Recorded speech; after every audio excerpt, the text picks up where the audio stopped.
Yo, yo, yo, yo, yo, yo. It's your man, Miles Cunningham, and I got Coach Grand Cam in the building. Yeah. Hey, Coach, man, let them know who you are, man. Let them know if they don't know already. Let them know. Go ahead. Thank you, Miles Cunningham. It's an honor to be on your platform. Shout out to the whole Bad Boy membership. Shout out to Real Game No Theory. Shout out to Miles Cunningham. Thank you so much again for having me. So a little bit about myself. Let's first talk about how I even know Miles. So Miles Cunningham is someone that I used to call into his show all the time. I still occasionally, time by time, I'll call into Lucario in his show. Yep. And Miles and the whole crew was there for me when I needed them the most. I was very lost in the red pill. I was very lost in my identity. I lacked self-identity since I was born to about since pretty much I started listening to you guys consecutively or consistently. Right. In 2020 is when I started listening to you guys a lot. Since 2020, I've been listening to you guys religiously. You guys are always in the background when I'm driving, cooking, whatever I'm doing. Even I would listen to you guys before my dates. Wow. So I'm like in the right mindset. Nice. Yeah. And since then, guys, it's put me in the right mentality because you guys have helped me up so much. And along the time, while I was also listening to you guys, I also have been in this path of self-development where I have literally been doing public speaking courses. I got my master's degree in business. So I was doing a lot of different things to fulfill all the goals to accomplish that I wanted to achieve, right? Right. And then my passion for public speaking is immense. I love to help guys. I love to coach men. I've been doing it at a very young age, but you guys helped me speed up the process because I discovered my self-identity and I've conquered my insecurities significantly. And now I can give back to the guys who desperately need it. So spreading the gospel of real game, no theory, with the touch of Coach Grand Cam's program that I do. Right. And that's pretty much it. I help guys with like dating apps. I help them with meeting girls in person. But my particular favorite thing to talk about are the dating apps. Facts. Yeah, man. Thank you.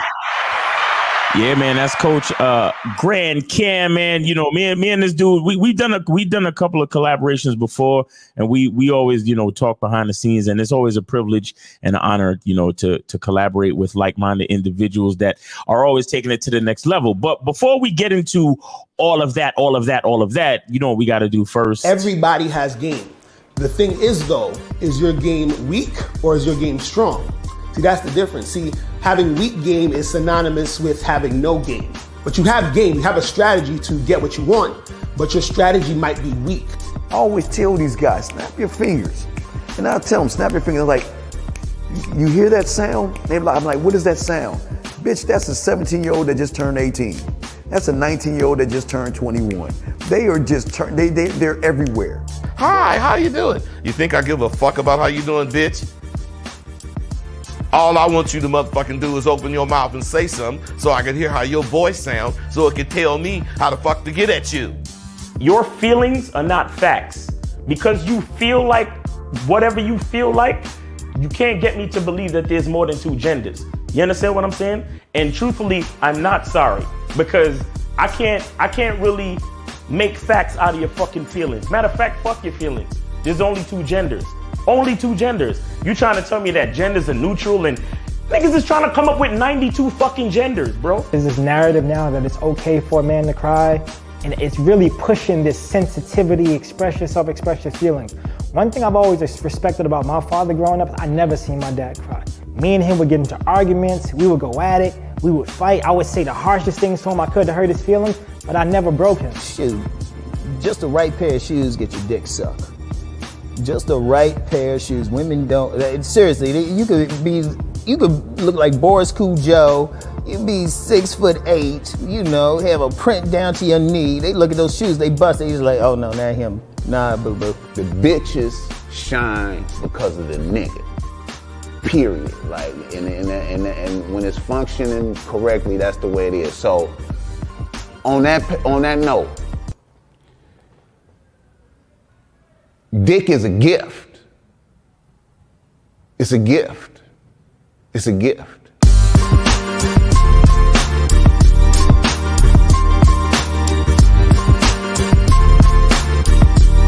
And you got to play your way from start to the end. That's having game. Because if you do that, what you expect is what's going to happen. See, don't no accidents happen with motherfuckers that got game.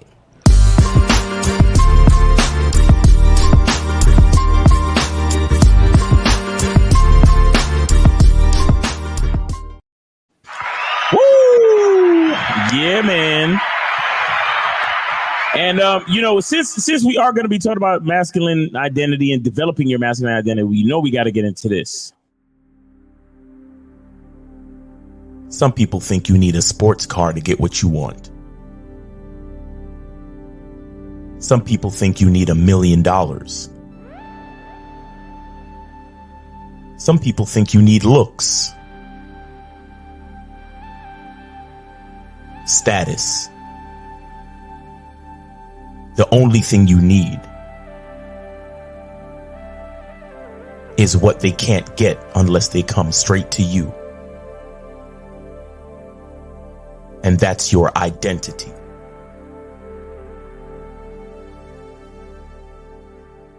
Join the Masculine Identity membership today.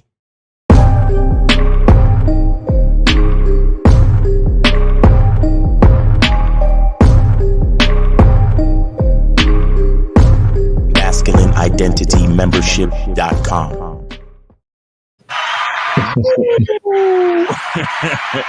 Yeah, man. Masculine Identity Membership, man. Y'all better go check that out, man. For real, because it's all about knowing who you are. Because knowing who you are is that's the key. That is definitely the key. But see, now that I have you here, Cam, that's what I wanted to ask you, man. Because I've actually seen your identity develop and grow.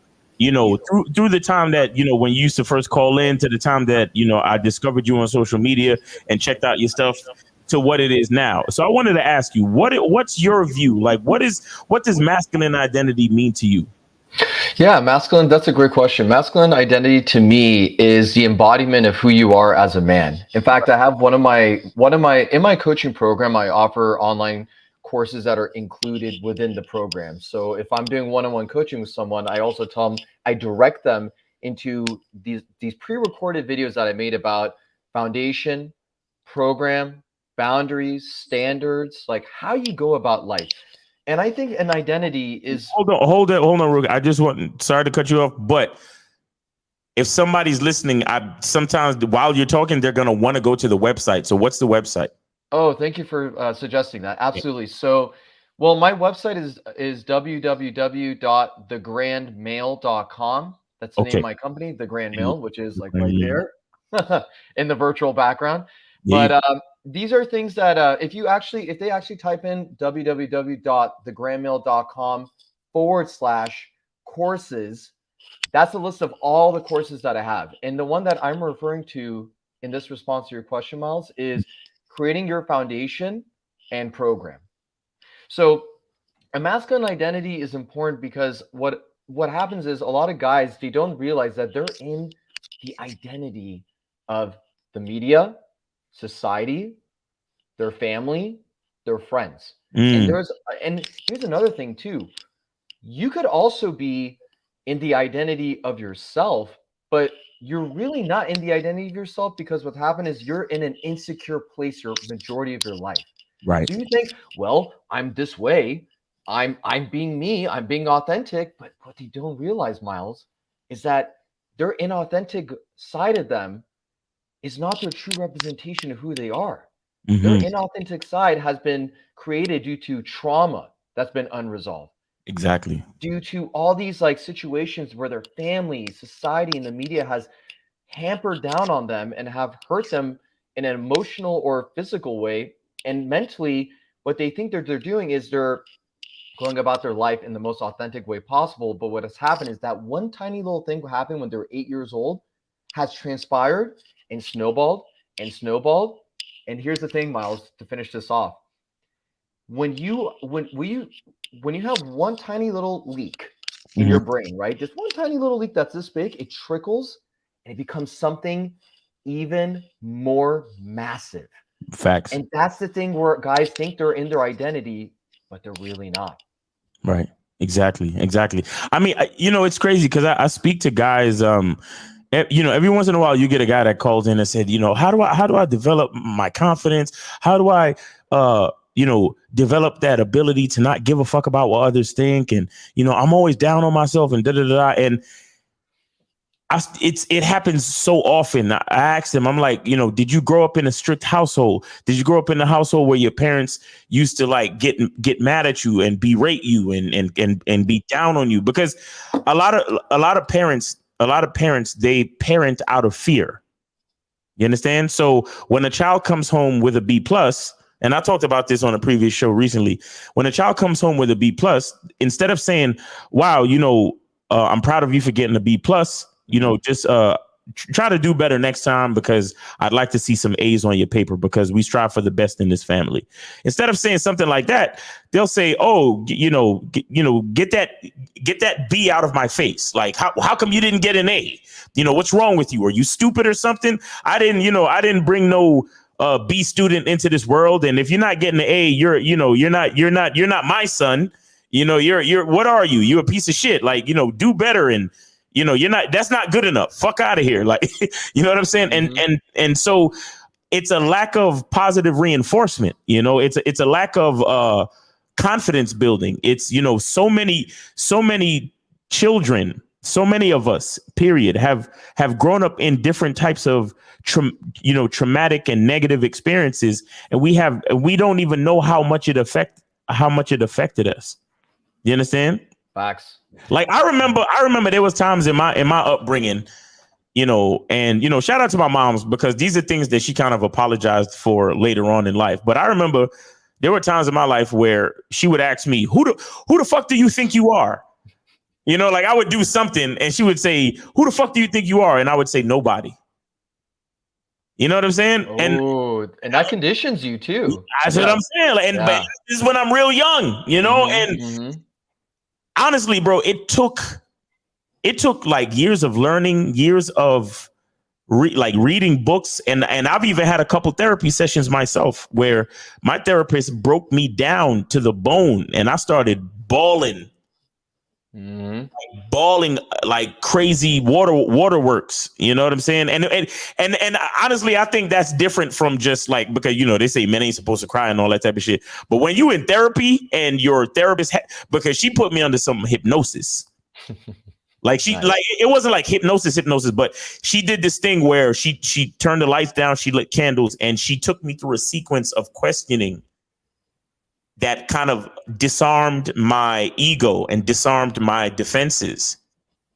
And she got into the very question of who I was. And when I realized my actual self-perception, it broke me down, bro. And I started like, it was just like if I was pouring water out of this fucking bottle. Like that's how the water was just flying out of my face, bro. And from that point on, it's like that's where I was at ground zero. And then at that point on, I started to rebuild. And that was like at age, like 29, 30. You know what I'm saying? Good for you, Miles. And the crazy part is I always had an understanding of game. You see what I'm saying? But that's why I created the Masculine Identity Membership, because you can understand. All right. You can understand game. You can understand the step-by-step processes of what to do on a date, how to talk to a girl, how to approach, mouthpiece, all that shit. And that's what the Bad Boy Membership is for. And shout out to Lucario, you know what I'm saying? For the Bad Boy Membership, right?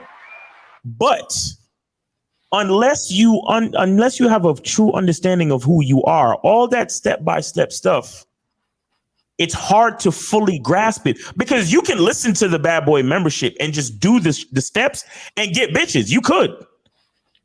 Trust me. Like there's a lot of guys out there that are actually doing that right now as we speak. Shout out to Moses. That was me too. I was like that as well. Right. Me too. Right. So, but there's a difference. There's a difference when you know who you are, plus you know what to do.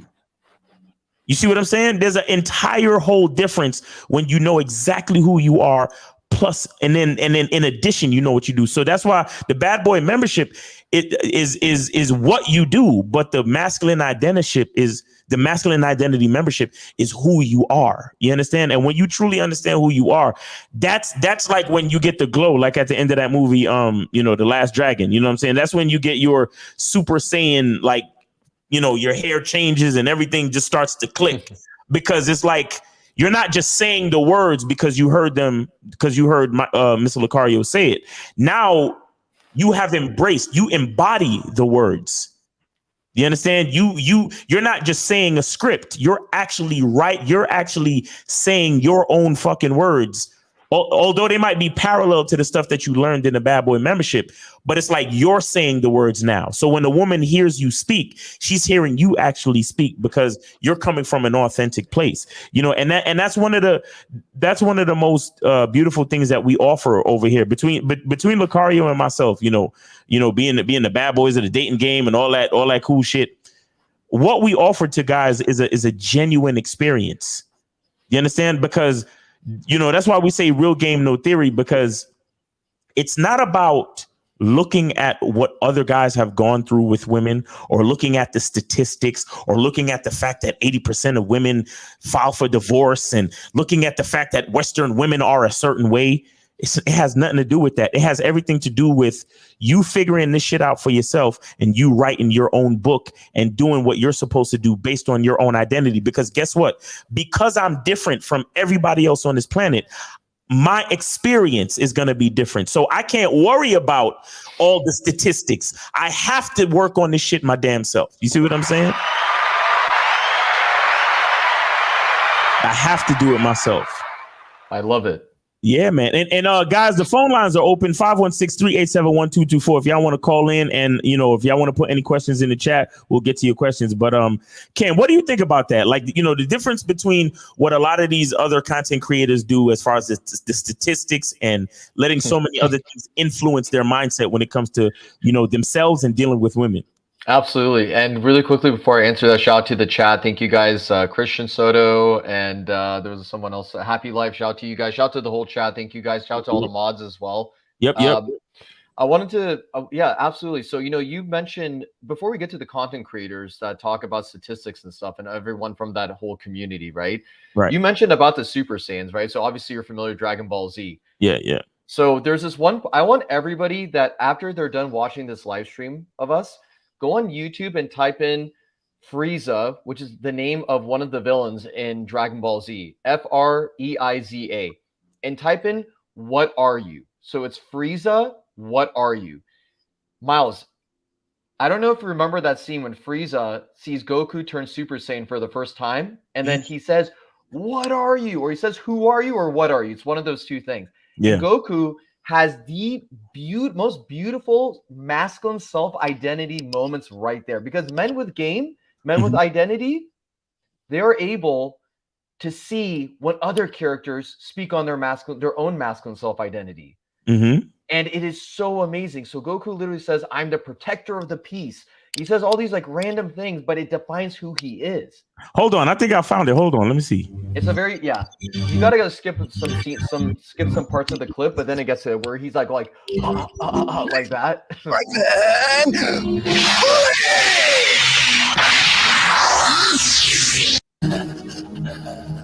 I am protector of the innocent. I am the light in the dark. I am things that cry out for peace. I am the answer to all living planets, but you can never. Hold on. I think this is it. Yep. You can destroy planets, but you can never destroy what I am, friend. You, what are you? I am the hope of the universe. I am the answer to all living things that cry out for peace. I am protector of the innocent. I am the light in the darkness. I am truth.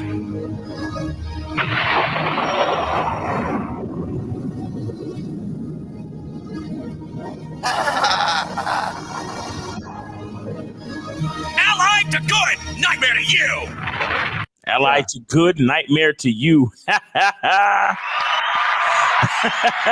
Identity, baby. And you see, it's crazy. You see the difference when you know who you are, bro. Like, it's ridiculous the difference when you know who you are. But go ahead, man. You had the floor. Absolutely. So as far as the content creators go, Miles, it's really funny. I get asked that question all the time on dating apps, especially. They say, they say, well, Cameron, I keep hearing that there's a top 1% guys, so on and so forth, can only get the most attractive girls. I'm like, listen, what is the right statistic? There's top 1%, top 5%, top 10, top 15, top 20. Which percent is the right percent? Okay, Right. That's number one, Right. right? Number two, I always tell my clients whenever I have like any potential clients who are afraid of making the move of going on the dating apps, is they're like, oh, I'm average looking and all this other stuff. I tell them, okay, guys, just for context, let me just let you know, okay? I'm 5'9". I'm not a millionaire. I drive a Japanese car, okay? And I dress like most of my clothes are from Amazon and H&M, but I still dress stylish when I'm like show up to these calls and when I'm with these girls on dating apps. Right. And all it takes is a style. It doesn't mean like you don't need designer clothes or any of that bullshit. Exactly. All you need is just like good stuff that makes you look stylish. That's it. But the most important thing that guys fail to see, Miles, is that statistics are not important. It's more about, sure, marketing. How you market yourself is important. Gamification on the dating apps, meaning if I have my iPhone right over here, right, and I'm swiping, I'm not like swipe right, swipe right, swipe right. I'm methodically swiping. So look, okay, she's good for a few seconds. Okay, swipe. This girl, no, definitely not. Swipe left. That's how you gamify and you beat the system. So if you have good marketing presence of who you are in person or on the dating apps, and then what you do, you don't waste your time with girls on dating apps that are not your physicality that you're looking for, or Right. when you go up to a girl in person and she's like jerking you around, wasting your time, swipe left. That's how you Right. swipe left in person. You do it within a minute, 30 seconds. It could be 5 seconds. You can know instantly, but Right. only when you have an identity. When you understand your true masculine self-identity, that's where your boundaries come in. Exactly. That's where your standards come in. So now you know, okay, which girls are worth pursuing or not. Right. And then once from that point, the next step after this is just penetrating the mind and the soul. When you penetrate the woman's mind and her soul, the body follows afterwards. And that's where guys followed. See, guys, when they use that whole statistic thing, what they fail to realize, Miles, is that these girls have never had their mind and soul penetrated. Right. They were bought. They had their heart bought by the men. Oh, baby, let me get you this for you and let me buy you dinners and shit. They never were in the presence of a real man. Facts. Nah, that's real shit, man. That's definite real shit. That's definite real shit. Because most, I was saying this the other day. I do, for those that don't know, I do these nature walks in the morning on my Instagram, Miles in the Game. So follow me on Miles in the Game on Instagram, Miles in the Game on Instagram. So in the morning time, I walk in the park and we just chop up game. Dudes ask questions in the chat and we chop up game. And somebody asked, why is it so easy for dudes to not be themselves? Like, why are dudes so soft these days? You understand? And I was explaining that it has a lot to do with the fact that you have to understand that because we're all born as individuals, because we're all born different from everybody else, to truly take on the challenge of forging our own path means that there are a lot of things that are unknown. You see what I'm saying? Like for me to look at myself, realize that I'm different. That means I'm going to have a different path from everybody else on this planet. That means I'm probably going to lose my virginity at a different age. That means my body count is going to be different. That means the type of women I like is going to be different. That means, because I was born into a family from Jamaica, my culture, the way I see the world everything is just going to be different. Now, with that being said, the choices that I make influence the life that I have. And if I make those choices based on who I am, the path of my life is going to be different from everybody else. But with that being said, my path is going to be, I'm not going to know exactly what my path is. You understand? There's a requirement of courage. There's a requirement of bravery that comes with you forging your own path, with you making your own decisions. The reason why so many guys out there love statistics and they love to look at what other guys are doing is because it's easy to look at what somebody else did and see the patterns and the results of their choices. Because so when you see the results of somebody else's choices, everything is revealed to you. So therefore you feel like, oh, I can pick and choose what I want my future to be if I do what that other guy did. You see what I'm saying? So it's like, oh, well, that's why these guys talk about jawlines, right? Like there are guys out there. We had a whole episode where the dude he does that thing where he hammers his face where to shape his face a certain way, to shape his jawline, to shape his forehead, to shape the bridge of his nose, because he's like, if the bridge of my nose looks like that other guy, then I'm gonna have his experience, and and his experience is desirable, because I'm too afraid to deal with what might happen if I just go through life looking exactly like myself. You see what I'm saying? Oh, that jawline, guys. Yeah. So that's what it is. These guys, they wanna cling to what has already been done. They wanna stay on the beaten path because they don't want to contend with anything new or challenging. You see what I'm saying? They want to choose the path of least resistance. But here it is. The path of least resistance is also the path of least progress. You see what I'm saying? So there's so many things that you're not going to get to experience because you're not making honest and authentic choices in your life. You know what I'm saying? But what do you have to say about that, Cam? Yeah, absolutely. So Big Daddy actually on the comments, he said it perfectly. And I was just about to say before he commented. So I'm going to shout out to Big Daddy on this comment. He said, fixing jawlines to impress a bitch. So this whole act of I think the whole RP community and the whole black pill community, the white pill community, all those communities, every pill color community is a freaking pedestalization of women. The whole fucking thing is a pedestalization. And I know this is a bold comment to say, and I know this is going to shatter a lot of guys who are maybe supportive of your community and stuff, because I came from the red pill community. I've been coached by red pill coaches. Right. There we go. So it's very true, because the whole act of like, think about it. Think about it. Get a freaking hammer. Okay, guys, don't listen to my advice. But you get a fucking hammer. You bang your fucking head. It's like, oh, do I look? And you're all bloody shit. Oh, do I look good enough yet? No, bro. It's pedestalization. And that was the biggest breakthrough for me, Miles, which actually your guys' advice, you didn't tell me this specifically, but you guys kind of led me down that breakthrough indirectly. Like one day I just woke up. I'm going about my day. I'm like, holy fucking shit, the red pill is the biggest pedestalization ever. And I was like, oh my God, this whole hypergamy talk and all this other talk, jawline, everything. And I was watching just a stream that of this red pill stream that just came on. I'm like, fuck it, let me see what these guys are up to. And I was talking to them, or excuse me, I was listening to them. And the whole time the guy's like, so what's your body count, man? Like, yo, oh, really? Your body count's that? You can't give advice like that. And I'm like, you fucking children.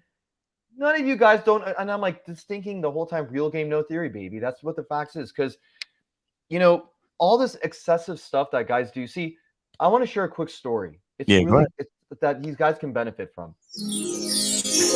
I love that. I love the sound effects. So, my client and I live in the state of Arizona, and I have clients that are local to me, and they actually come out with me some Friday nights and Saturday nights. We go out to like down, parts in Phoenix and all these other areas. Nice. My client and I, we made rounds and rounds of different girls, just talking to them, and we got rejected left to right. Some girls would give us 10 minutes to talk to them. Some would be 2 minutes. Some would be nothing, whatever. And I told my client, like, hey man, it's about to be midnight, or it's about to be 11 p.m. We've been here since like 9, like 8:30. You want to go home? That's like, sure, let's go home. And then as we're walking, there's these two girls that were part of a bachelorette party. One of them is from a different state. The other one's from a different state, right? So they don't live in Arizona, which is the most beautiful thing, which Christian Soto in the comments, he knows what's up. Arizona for the win. Arizona, by the way, Miles, is one of the best states for transitory, non-committed sex. It is literally one of the best places for that.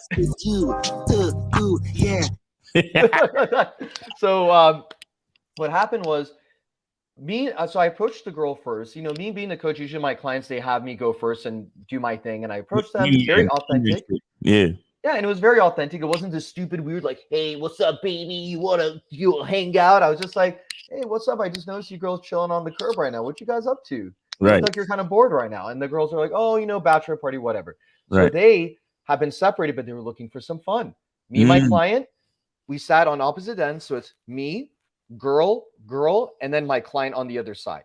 Right. Within 20 minutes of conversation, we're talking about all kinds of stuff. Me and this girl, we start making out immediately. And the reason why is because I was using my own seduction process that I have, which is on the website, grandmail.com/courses. In the whole, my mindset going in for the guys in the chat to relate to this is that all I thought about is like, okay, what can I do? What can I say that's authentic?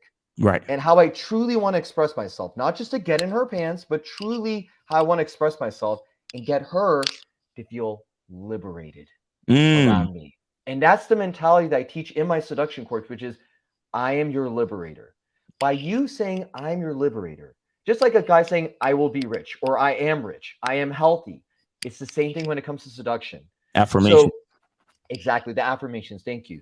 So this is different than the whole hitting your fucking head with like a goddamn hammer, like ba ba ba ba ba. Right? Okay. I don't need to do any of that excessive shit. Nor do I need to study hypergamy. Nor do I need to nerd out on a bunch of statistics and say, oh, well, this and these numbers and all these things and you have to. I guess the formula and the hypothesis tell me. I say, listen, I am sex. I'm your liberator. And what I do by saying I am sex is that I embody sexual energy. Yes. And when I'm talking about I'm your liberator, I liberate you from your judgment, from your catty girlfriends, from your ex-boyfriends, your toxic ex-boyfriends, from your parents who are judgmental. Yeah. Everybody is liberated. It's a win-win situation. Me and that girl, we were hooking up the whole night. Nice. In the bar, in the bathroom of the bar, everywhere. We were hooking up everywhere. Let's just say that. I'll keep it at that. That's what's up, man. Bro, man, that's really how it works, man. And when you can look at yourself and know and like you said, authenticity, like understanding that it's not just about like, because a lot of guys, whenever they say mouthpiece or whatever, or whenever they say game, like it's a lot of dudes who still think that when we say game, we're talking about putting on some sort of facade to try to manipulate a woman, this, that, and the third. And it's really not about that. It's really about truly being yourself. But see, the problem with the whole issue of being yourself is that even when you say to a guy, hey, just be yourself, he's still not all in. He still hasn't fully bought into the idea of who he is. You see what I'm saying? And that's why that's again, and I'll say it again and again. That's why I created a masculine identity membership, because I want you to fully buy into who you are. I want you to understand that who you are is the best thing about you. You understand? I want you to understand that like God literally gave you the ability to do something that no one else has ever done. And the reason why you have the ability to do what no one else has ever done is because you are who no one else has ever been. And that is built into the way you were born. So why not lean into that instead of going the other way and trying to be like everybody else? Do you understand what I'm saying? A woman, understand, a woman is hit on multiple times a day. A woman is sent dick pics and everybody matches with her trying to say the same shit. Hey, what's up, girl? You're cute, blah, blah, blah. And it's like, bro, like trust me, she's looking for that difference. And that's if you're that worried about what a woman is looking for. She's really looking for the difference. You understand? And the thing is, you should be looking for that difference. You should be looking for that different experience, right? And because I tell guys all the time, do what you do and invite her along. You see what I'm saying? Do what you do and invite her along. The only thing you're looking for from any woman is to be coachable, is to be compatible, and to be respectful. That's all you're really looking for from any woman. And then once you see that you're not getting that, you can literally leave them alone. You don't have to say much to them. You don't have to waste your time. You understand? But again, all of that stuff only works when you truly buy in to who you are. So when somebody says, "Hey, be yourself," you actually know what that means. Because to the average person, when you say "be yourself," because they haven't fully bought into their own identity, you tell them to be themselves, and they'll be like, "Oh, okay, cool, I'll be myself." And then they're like, and then they got their head down, their shoulders are slumped. They're like, hey, how's it going? I don't mean to bother you, but I just thought maybe I could come over here. And she's looking at you and she's like, God, you're so fucking creepy. But it's not that you're actually creepy, but it's that your uncomfortability is making her feel uncomfortable. Mm-hmm. And ultimately that emotion that energy that she's feeling from you, that energy in motion, right? That emotion, energy, energy in motion, that emotion, that energy that she's feeling from you, that's what she calls creepy.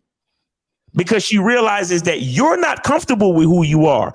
And if you're not comfortable with who you are, how the hell can I be comfortable with who you are? And remember, I'm a girl. You're supposed to penetrate me later. You're supposed to have a fucking hard phallus that's supposed to go inside me at some point. And you're not comfortable with who you are? Bro, that's creepy. You see what I'm saying? Because in her mind, she's thinking she's not really thinking this, although she is subconsciously. She's saying, damn, what's wrong with him? Why is he not confident? Why is he not comfortable about his identity? Why doesn't he know who he is and is able to express that? And he's giving me this creepy vibe. He's giving me this low confident vibe, and it's making me uncomfortable. And so instead of being cool and cooperative, she's on the defensive because you came up to her talking about, "Oh, I'm sorry, I don't mean to bother you, but maybe and you're stuttering and you're nervous." And again, guys, developing a masculine identity is not something that you're going to do overnight. Because like I just told you, I had to go to therapy. I had to read books. I had to fucking have countless conversations. Like, where the fuck do you think all of these shows come from? Lucario and I have been having these conversations, literally since 1997. Since 1997, when I first met Lucario, we've been having these type of conversations. It's just that now conversations have turned into podcasts. If you really think about it, right? It's just, intelligent, interesting people speaking to one another, and they hit a record button and you're able to listen to it. Like literally like what we're doing now. Because if it wasn't for the internet and podcasts, me and Cam would have probably just been chilling somewhere having this conversation by ourselves.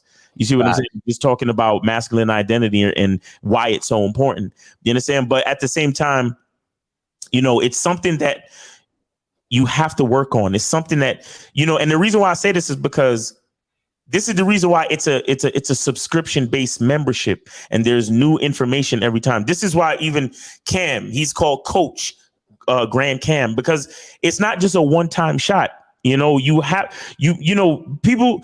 don't get mad at Christians for going to church every Sunday.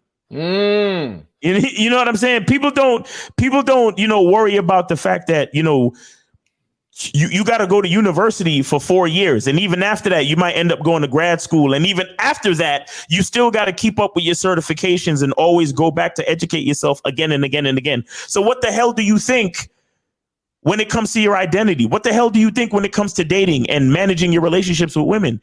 This is something that you have to continue. It's what they call continued education. You understand what I'm saying? But Cam, I want you to get more into like the type of coaching that you offer. Cause you were telling me some really dope stuff about like the fact that you have Airbnbs, you do boot camps, and you go out and really hit the street with your clients and really like talk to women and, really get into it where you guys get some real, in-field experience. So talk about that real quick. Yeah, absolutely. Thank you for asking about that. So to everyone in the chat, everyone on the recording that's watching this later, the way it works is my company is called the Grand Mail, right? And the Grand Mail is divided into two forms of coaching. We have coaching, online coaching. We also have in-person retreats, which is called the Grand Male Transformational Retreat. Last one was Labor Day of this year, so early September. We met in Scottsdale, Arizona. I rented an Airbnb, and the way it works is that these guys, I cover their lodging, I cover food, I covered a lot of different like expenses that were part of the experience. So these guys paid me a certain amount of money. It was from Friday to Monday. It was from Friday to Tuesday, which is going to be 4 nights and 5 days. This time, it's going to be in Vegas. We're going to have it in March 2023. It's going to be 5 nights and 6 days. So I'm adding an extra day of this. Nice. I have my assistant coach who only assists me during the retreats. His name is Coach Brad. He has experience coming from the boot camp of pickup artistry, but he's also converted his own pickup artistry stuff into his own level of authentic energy vibe style coaching. So it's not like this kind of gimmicky manipulation type coaching. So he does an excellent job getting the guys to come out of their comfort zone. Right. Being able to be just very comfortable with allocating their sexual energy that's all suppressed up here and allowing it to travel down there. So then when they're talking to girls, they have energy that's consistently throughout their whole body. Right. So that's what we help guys with together. Like me and him, we team up. We're going to team up again for the second time. We're going to be approaching girls on the strip.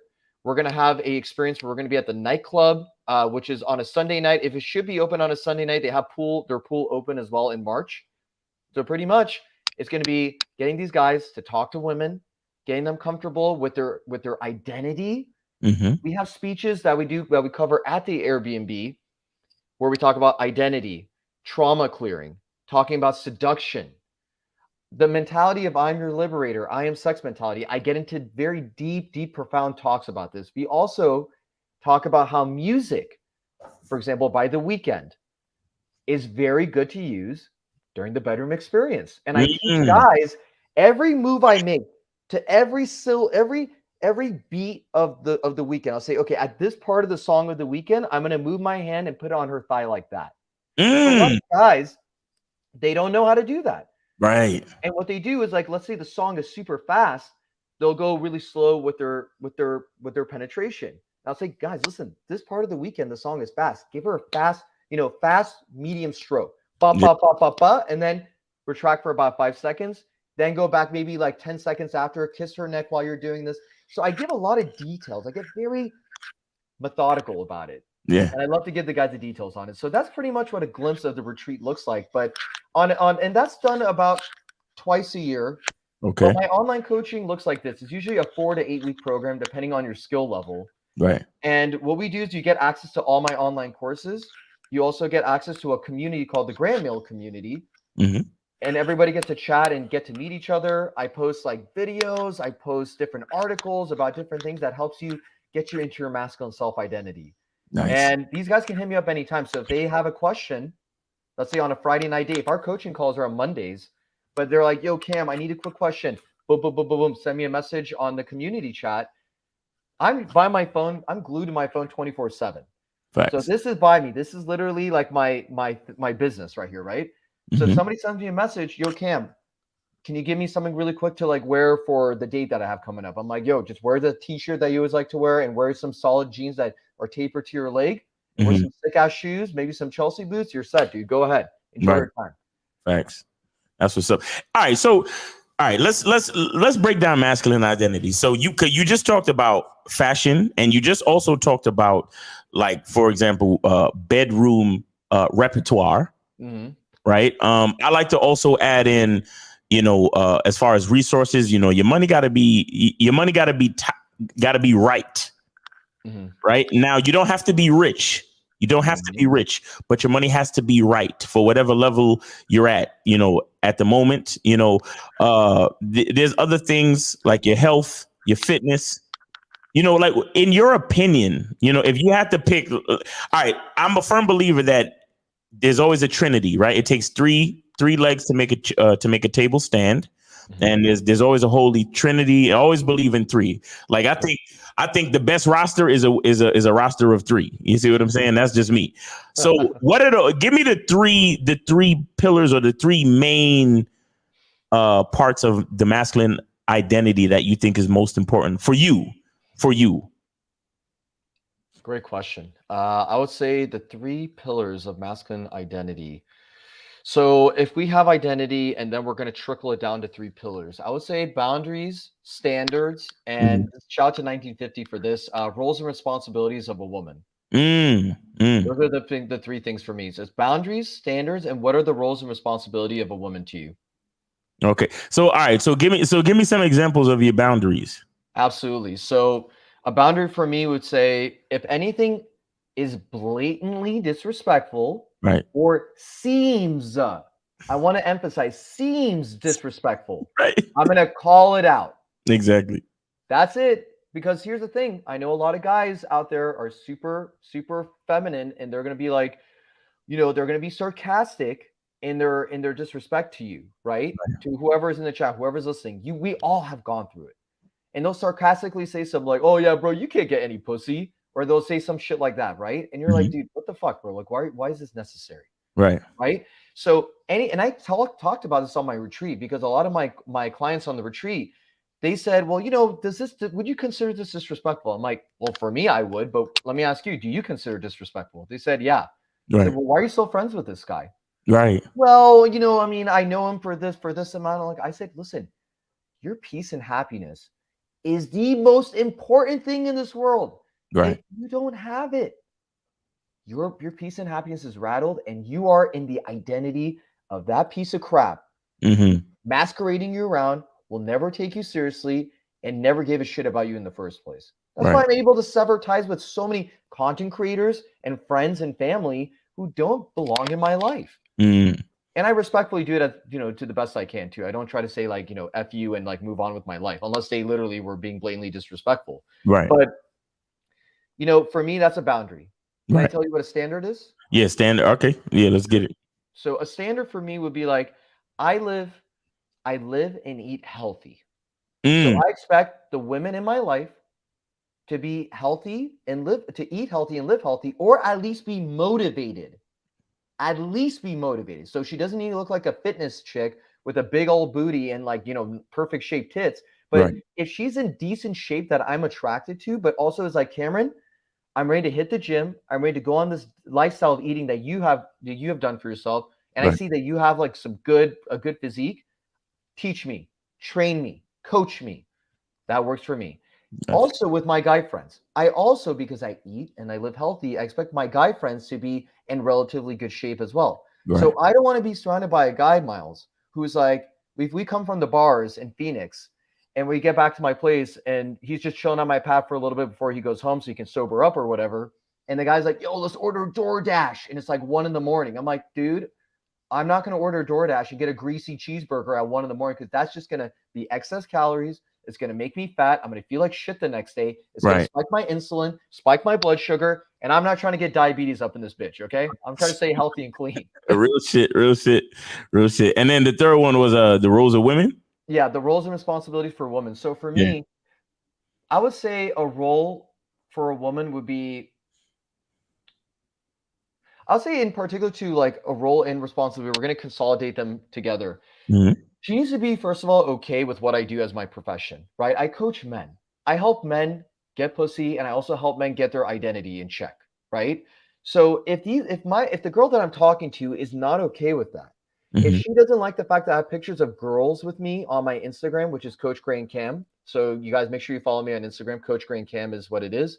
And you can follow me on TikTok with the same username, and my YouTube account is the same username as well. So if she's not okay with the fact that I have pictures of girls on my Instagram, that is something she has to live with. And if she's not okay, then she can't upgrade her position of being maybe a monogamous partner to me, or being a girlfriend of some sort, or like a woman who has like a privilege of spending more time with me, maybe more than 1 time a week. Right. But in the beginning, she's going to be 1 time a week. But if she's just not like feeling my energy, she's not feeling the kind of lifestyle that I have and how I go. Okay, here's the thing, Miles. When I'm not around her, I'll be around my clients. Yo, Cam, you free tonight, bro? I need help. I need your help to talk to some girls. Absolutely, I will do that. And she's got to be okay with this. And then another role would be like her helping me with my business. I Mhm. want her to do some marketing for me. I mean, you guys have illustrated so perfectly, Miles. Like, this is where I got the ideas. Comes from you guys. Where like what she can do is she can go pick up my Chipotle while I'm recording a video, Right. or she can go get my groceries for me and eat and cook me some bomb ass salmon with asparagus, broccolini, and some steamed spinach and some tortillas on the side because I do a low carb lifestyle. Yeah. Give me some of that so I can make myself some salmon tacos. She washes the dishes. I go back to talking to my clients. That's some responsibilities and roles. So she's a peacemaker in the house in terms of making my day more peaceful because I don't have to fucking worry about, when the food is coming. Right? Like I understand I'm the masculine identity in the house. I'm the one that's going to make the house a peaceful house in the first place, but she continues the peace for me. Exactly. Thanks to my existence, thanks to my identity. Right. She carries it on. She enhances. She takes what you bring and then she enhances it, which is the role of a woman. Like nature already explained it to us, because you give a woman a one cell organism, she turns it to a whole human being. That's what a woman is supposed to do. She's supposed to take what you have and enhance it, and if she's not doing that, then she's not really doing what she's supposed to do. And that's a fact. Me, on the other hand, my thing is consistency. Consistency and consistency. Those are the three. It's so true, though. It's so true. It's so true. But when I say consistency, I just mean consistency in all the other things that make us men. You understand? Because consistency in itself is what makes us men.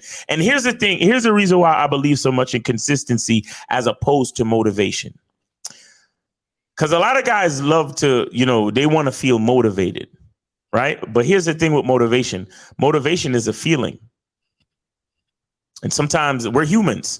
We don't always feel the same way. You understand? Like, for example, this morning I had low energy on my nature walk. You understand? And the reason why I had low energy is literally because I had to get up early to be the first one at the DMV because I had some business to take care of at the DMV, and everybody know how the DMV is. You know what I'm saying? So I brought my stool, and I was out there freezing my ass off at 6. The shit opens at 7. I'm freezing my ass off at 6 in the morning, and I put my stool right next to the door, and I was the first one there, and I was able to get seen. But I didn't get a chance to make my coffee because as soon as I got up, I didn't have time to make no coffee and I didn't have time to stop nowhere and get coffee. So, that like messed with my morning routine. So by the time I finished up at the DMV and then I got to the park to do my walk and to chop up game with the fellas on the Instagram Live, I didn't feel like doing it. However, what made me go to the park and still do my walk? Consistency. Do you understand? Because motivation is a feeling. Like motivation is when you're excited to do something that you're supposed to do. You know what consistency says? Consistency says do the shit whether or not you feel good about it. You understand? And I feel like that is a big part of where we fall short today as far as why men are so fucking soft. Because everybody wants to feel good in whatever it is they're doing, right? They want some type of validation. They want motivation. They want a pat on the fucking back. They want a gold star. They want a trophy for participation. And it's like, no, you're a man. There are things that you have to do and you just got to do them. I don't care if you're motivated. I don't care if you're happy. I don't care if your energy's high, if your energy's low. I don't care if you feel like shit. I don't care. No one cares. All I care about is, can you produce? Can you get it done? Because, chances are nobody gives a fuck about my lack of energy and the fact that I didn't have coffee. No, they just want to chop up game on the Instagram Live in the morning time with Miles. That's all they care about. Because if they have a question, they need me to answer the shit, period. They don't care how I'm feeling necessarily. I mean, look, I got guys that, they have a certain level of concern and compassion because I'm a human being. And I understand that and I do appreciate it. But at the same time, it's like nobody really is worried about that. They're just saying, look, where Miles at? I got to ask him a question today. You know what I'm saying? This bitch did some dumb shit and I need to ask Miles a question to figure it out. Where is he? You know what I'm saying? He's not worried about why I didn't show up or whatever. The fact is, I didn't show up. And that's the problem with men.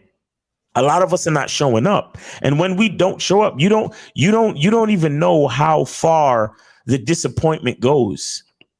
You understand? When you don't show up for your woman, when you don't show up for your girl, for your kids, for your boss, for your clients, right? For your friends, for your family, for anybody who depends on you. Because you got to understand, the thing with manhood is that in the hierarchy, in the natural hierarchy, the closest thing to God is a man.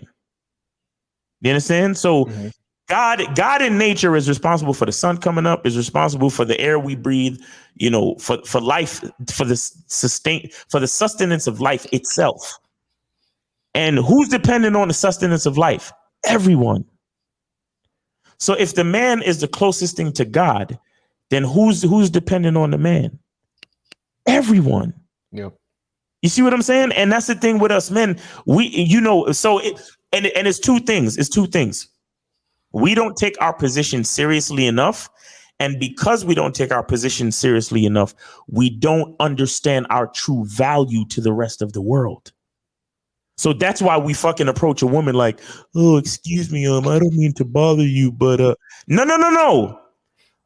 Like you said, Cam, I represent your fucking freedom.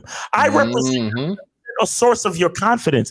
I represent the first day of the rest of your goddamn life because I'm so valuable and special. I will change your life. Do you understand? So when I say hello to you, I'm giving you the opportunity to start the first day of the rest of your fucking life because that's how valuable of the type of man that I am. You understand? So when I say hello to a woman, I'm saying it confidently. You know, like you said earlier about approaching a woman with confidence and authenticity and saying things that are real to you. That's all you really need to do. But you have to have bought into your own identity. You have to actually say to yourself, wow, like, again, I'm a man. I'm the closest thing to God. I'm valuable. I have all these I have these standards. I have these, I have a heart of consistency. I know that there are people depending on me. Shit, I'm dependent on myself. I have standards. I have policies in place. I have certain things. I'm very organized. I'm on point. I live my life a certain way. You understand? When I see things that are not going right, either I correct them or I remove myself. You see what I'm saying? Like, this is the type of seriousness that it takes to actually be a man. And with everybody just trying to feel good, it takes away from consistency. You understand? And that's what fucks a lot of dudes up, because here it is. A woman falls in love with you initially, right? Because she felt a certain energy from you at the beginning. But guess what? That shit was just a PUA stratagem. You see what I'm saying? That shit was just a recited script from some book from somewhere about negging and triggering oxytocin and peacocking and all of that bullshit. But it's not really you. You understand? And then later on in the relationship, when she realizes that it's not really you, and then she ghosts you, or if she says some shit to you, then you call in my show talking about, oh, Miles, I've been seeing this girl for a month, and then she just started ghosting me, man. What happened? You understand? And it's like, bro, you wasn't being yourself from the beginning, man. You wasn't being yourself from the beginning. But what are your thoughts on consistency and motivation? Yeah, I'm so glad you asked that, and I'm so glad you mentioned that. Consistency is one of the biggest things in order to preserve your masculine identity. It has to be done. So a lot of the problems that my clients currently, Miles, that they're consistently making mistakes on is actually guarding their seduction. So I always give them this reference. You guys are going like this when you approach women. You might as well just be a friend to them. Why are you doing this when you approach women? Because I tell guys that if you want to liberate women and really honor the I'm your liberator mentality, you must liberate yourself. Yes. You must. And also, here's another thing too. Like, a lot of guys. Hell yeah. Thank you, man. A lot of guys will actually a lot of guys, Miles, they put themselves in a situation where, like, I had a client talk yesterday. Mhm. He said, you know, Cameron, one of my biggest fears is that what if the girl gets offended? Mhm. And I said, okay, let's talk about that. Has she told you she got offended by you, by what you said? He said, no. No. I said, so you're assuming? He Right. said, yes. I said, don't you think that's judgmental? Right. And he's like, well, how am I being judgmental? I said, because what if that girl is actually into the kind of kinky, dirty shit that you want to tell her? But Right. because you're being judgmental, you're assuming you're Mhm. speaking for her. Right. And I told him, I'm like, bro, stop speaking for other women. Let them Right. speak for themselves. Give them the platform so they can speak for themselves. Yeah. And Exactly. from that point, that is the liberation right there of men. Mhm. That's where the consistency can start coming in. Because here's the thing. 1950 always talks about this in Real Game No Theory. He always says about like women live in chaos. Mhm. And the thing is, like, our insecurities put us in a chaotic vibe as well, Miles. That's why there's this that's why like a lot of guys that call into the show. Shout out to all those guys who have the courage, by the way, to call into the show. Which guys, call into the show. We're here right now. Yeah, call in. You call in, guys. 516-387-1224. 516-387-1224. And the problem is that when those guys call into the show, they'll be like, oh, there's this chick. And this is where I cringe the most. They say, oh man, and then you know exactly what to ask, Miles. After you like talk to them and you find out that these guys were kind of given this super unattractive behavior, even borderline simpish behavior. Mhm, What you mhm. do, Miles, you say, how bad was she? And I know what you're doing. I know exactly what you're doing when you ask that. I'm like, dude, he did it again. And it's so beautiful because I also apply that with my friends and with my clients. And I'll say, well, how attractive was she that you had to go all this extra shit for her? Right. And they usually say, dude, she's bad or she's super attractive. And I say, well, see, there's an inconsistency. We got to stop this inconsistency where you treat this chick who's mediocre looking like you're this fucking Fabio type guy. But then when it comes to, this chick who's like a 9 to you or a 10 to you, whatever the fuck you think the number she is. Right. Well, you all of a sudden start like cowering and you start going like this to her with your seduction. Right. You don't represent who you are. Mhm. And that's part of the thing, Miles. Like, this is not an overnight process. Right. This is not an overnight process because even when I do trauma clearing with my students during coaching calls or retreats, Mhm. I usually have to remind them again and put them down this path of like the surface level reason as to why they are inconsistent, and then deeper, deeper, and deeper and deeper. And then it's usually tied to something that happened in their childhood. That's usually what the result is when I do trauma clearing with them. Real shit. Real shit. Facts. Facts. Facts. Guys, check this out, man. 516-387-1224. Make sure y'all call in, man. We got a call right now. Actually, we got 347. You're on live with Miles and Coach Grand Cam. Name, age, and city. Young grandpa, New York City. I'm out in Atlanta right now, and I'm 31. 31. All right, hey, man. Good to hear from you, bro. It's been a minute too, young grandpa. It's been a minute, man. Where you been at, man? You good? Yeah, bro. I'm in the trucking, bro. So I've just been working. Oh, you've been grinding. You've been grinding. Okay, well, man. Hey, man. I appreciate you, man, because a lot of people don't realize, but the truckers are important to the United States right now, man. You guys are like the fucking you guys are like the circulation system of the body for the United States, man. You guys make a lot of things happen to make a lot of things move around. A lot of products and goods that we need to be moved around. You guys do that, so I appreciate you, man. But what's on your mind tonight? Yeah, look, I ain't gonna lie. It's crazy because I just had this situation happen to me. I'm taking a class, like an improv class. Okay. To kind of help me out with that too, like, cause I feel like not even feel. I'm lying. I know that I censor myself a lot. You know what I'm saying? Mm-hmm. I feel like it kind of ties into the topic. Right. Like it's like I got a filter in my own mind. Like before I say some shit, I'll like process that shit like twice or three times, and it's like I can't even really authentically connect with people. You know what I'm saying? Right. Then there's like it goes deep to like I'm trying to work on myself, but how can I work on a layer that's not even really me? Right. You know what I'm saying? Like it's kind of like crazy. Cam, so what do you have for him? The solution for that. So young grandpa, by the way, I've heard you on previous calls before, man, when I'm tuning in, listening to the show. So shout out to you, man, for calling in. Thank you so much. My question, so just to reiterate what you were saying, young grandpa, are you saying that you're not able to authentically connect to different layers of your masculinity, right? In a way, yeah, because I'm filtering myself a lot.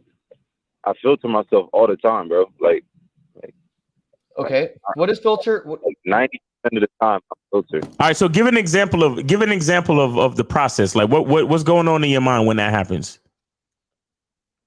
Like say like I was just talking to this young lady and she's like, yo, are you gonna come to the next class? Mm-hmm. And I was gonna be like, nah, I fucking suck. Like, you know what I'm saying? But then I went through the filter process of like, oh, I shouldn't say that because, she might look at me a certain way or, like I didn't want her to think of me like I'm a loser or some shit. So I kind of like prettied it up and I was like, oh, I need more practice. And, I just made it flowery and shit instead of just saying what the fuck I want to say. You know what I mean? What was your response again that you were trying to say? Young grandpa, what was the response that you were trying to tell her? When she asked me if I was going to go to the class, I was going to be like, hell no, like I suck. You know what I'm saying? Like that was my opinion. Like, but it's opinion, but it's kind of like, I felt like it was negative at the same time. Yeah. Okay. But it's kind of true. Like I'm like the worst person in the class. You know what I'm saying? You're the worst. Why do you feel? Why are you saying that? Why are you the worst person in the class? What do you mean? I'm the most stifled. Like it's an improv class, so it's like, bro, if you could see a basketball game and everybody's scoring 30 points and you score 15, all right, you scoring some shots, but you got to be realistic. Like, by the way, 15 points is actually pretty good in basketball. If everyone's scoring 30 and you're scoring 15, that's actually pretty solid. So you know what that means? That shows me that you're actually not giving yourself enough credit. Right. Let me tell you something, young grandpa, and to everyone who's watching right now. I joined a public speaking organization called Toastmasters International. Okay. Toastmasters International, I recommend everybody who's listening and watching this stream to go into and to practice. Because like young grandpa, like you, the improv class takes courage, doesn't it? To get to where, doesn't it take courage, first of all, to put money down and to buy this course? Yeah. Yeah. And doesn't it also take courage to get in your car, spend gas money, or maybe you take public transportation, whatever the case may be, but either way, it costs you money and it'll cost you time to get to that spot, doesn't it? Yeah, it does. Okay. Sure. Yeah. So think about all the effort you just put in. In the public speaking organization, when I was president of my chapter in Los Angeles for about a year, one of the things I would always reward my guests who come into my club, I would tell them, you guys understand that you didn't have to show up this evening. You could have easily been home, hanging out with your family, hanging out with your girl, hanging out with your guy, depending on who it was that came in, or you came in with your children. But instead, you came here to learn and to grow and to conquer the fear of public speaking, to conquer the fear of communicating in front of a bunch of people that may or may not be judging you, right? But in a safety net of Toastmasters International, we train everybody to not be judgmental of people's speeches because we're all in this together. You got to remember, young grandpa, that the improv class is a safety net for you. Everyone there wants you to win. Everybody there is trying to learn. Everybody comes from different angles of the improv class. Exactly. Right. So it's important for you to find yours. You got to find your angle. You got. What do you mean by that though? Like find my angle, like why I'm there for? No. So okay, if people do improv, everybody calls on certain things in their mind to come up with ideas for what to say for the skit or for the scenario, whatever it is. Right. What I'm saying is you have to look at yourself. Look at who you are and use something from your own life, like for example, so you've done skits in class in front of the class. Yeah. Okay, so you're a trucker, right? Have you ever used anything about trucking in your skits? Nah, not really. Okay, you see what I'm saying? And that I knew some part of me knew you was gonna say no, because a trucker is what you do on a day-to-day basis. Yes or no? Yeah, day to day. So that's literally a part of who you are. So why not use that in? So this is what I mean when I say find your angle, meaning look at who you are, accept who you are, celebrate, not only accept who you are, but celebrate who you are. You understand? Be great. See, this is why one of the most important videos that I have on the masculine identity membership right now is a video called How to Be Grateful. Now, if you looked at your life, hold on one second. Let me finish this thought. If you looked at your life and decided, let me be grateful for the fact, because notice when you said to me, yo, I've been grinding, I've been, running, doing my trucking and stuff. I said to you, I celebrated you. I said to you, and that's because I chose to be grateful for what you do, because I'm choosing to be grateful. You're a trucker, and I said to you, shout out to you for doing what you do, because you truckers make so many things happen in the United States of America. You guys move goods and services from one place to the next, and people need shit. So that's me looking at your profession as something for myself to be grateful for. But guess who's not being grateful for it? You. And it's a part of who you are. That's true. So imagine, because I'm a grateful person, I can be grateful for your position in life, but you can't be grateful for your position in life. What kind of sense does that make? And young grandpa, check this out also, dude. So Miles is absolutely spot on with what he just said. So well illustrated by Miles. Shout out to him for that. In one of my courses where I talk about the foundation and creating your foundation program, Miles, I talk about how having gratitude statements is going to keep you consistent. Facts. It's going to keep you consistent in the heat of battle, right? So young grandpa, remember when I was asking you, doesn't it take time and effort to get to, whether it's public transportation or whether you're driving your car to the improv class? Doesn't that take that? You said yes.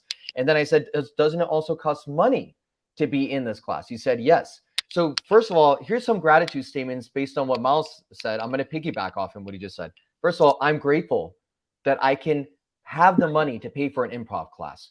I'm grateful that improv is going to teach me how to speak more instantaneously, which will also improve my game. So if a woman tries to even attempt to put me in a situation where she needs to know an answer immediately, if she even tries to challenge my masculinity, I'm going to be so mentally sharp up here, because that's what improv does. It teaches you how to speak instantaneously, which is what Toastmasters did for me as well.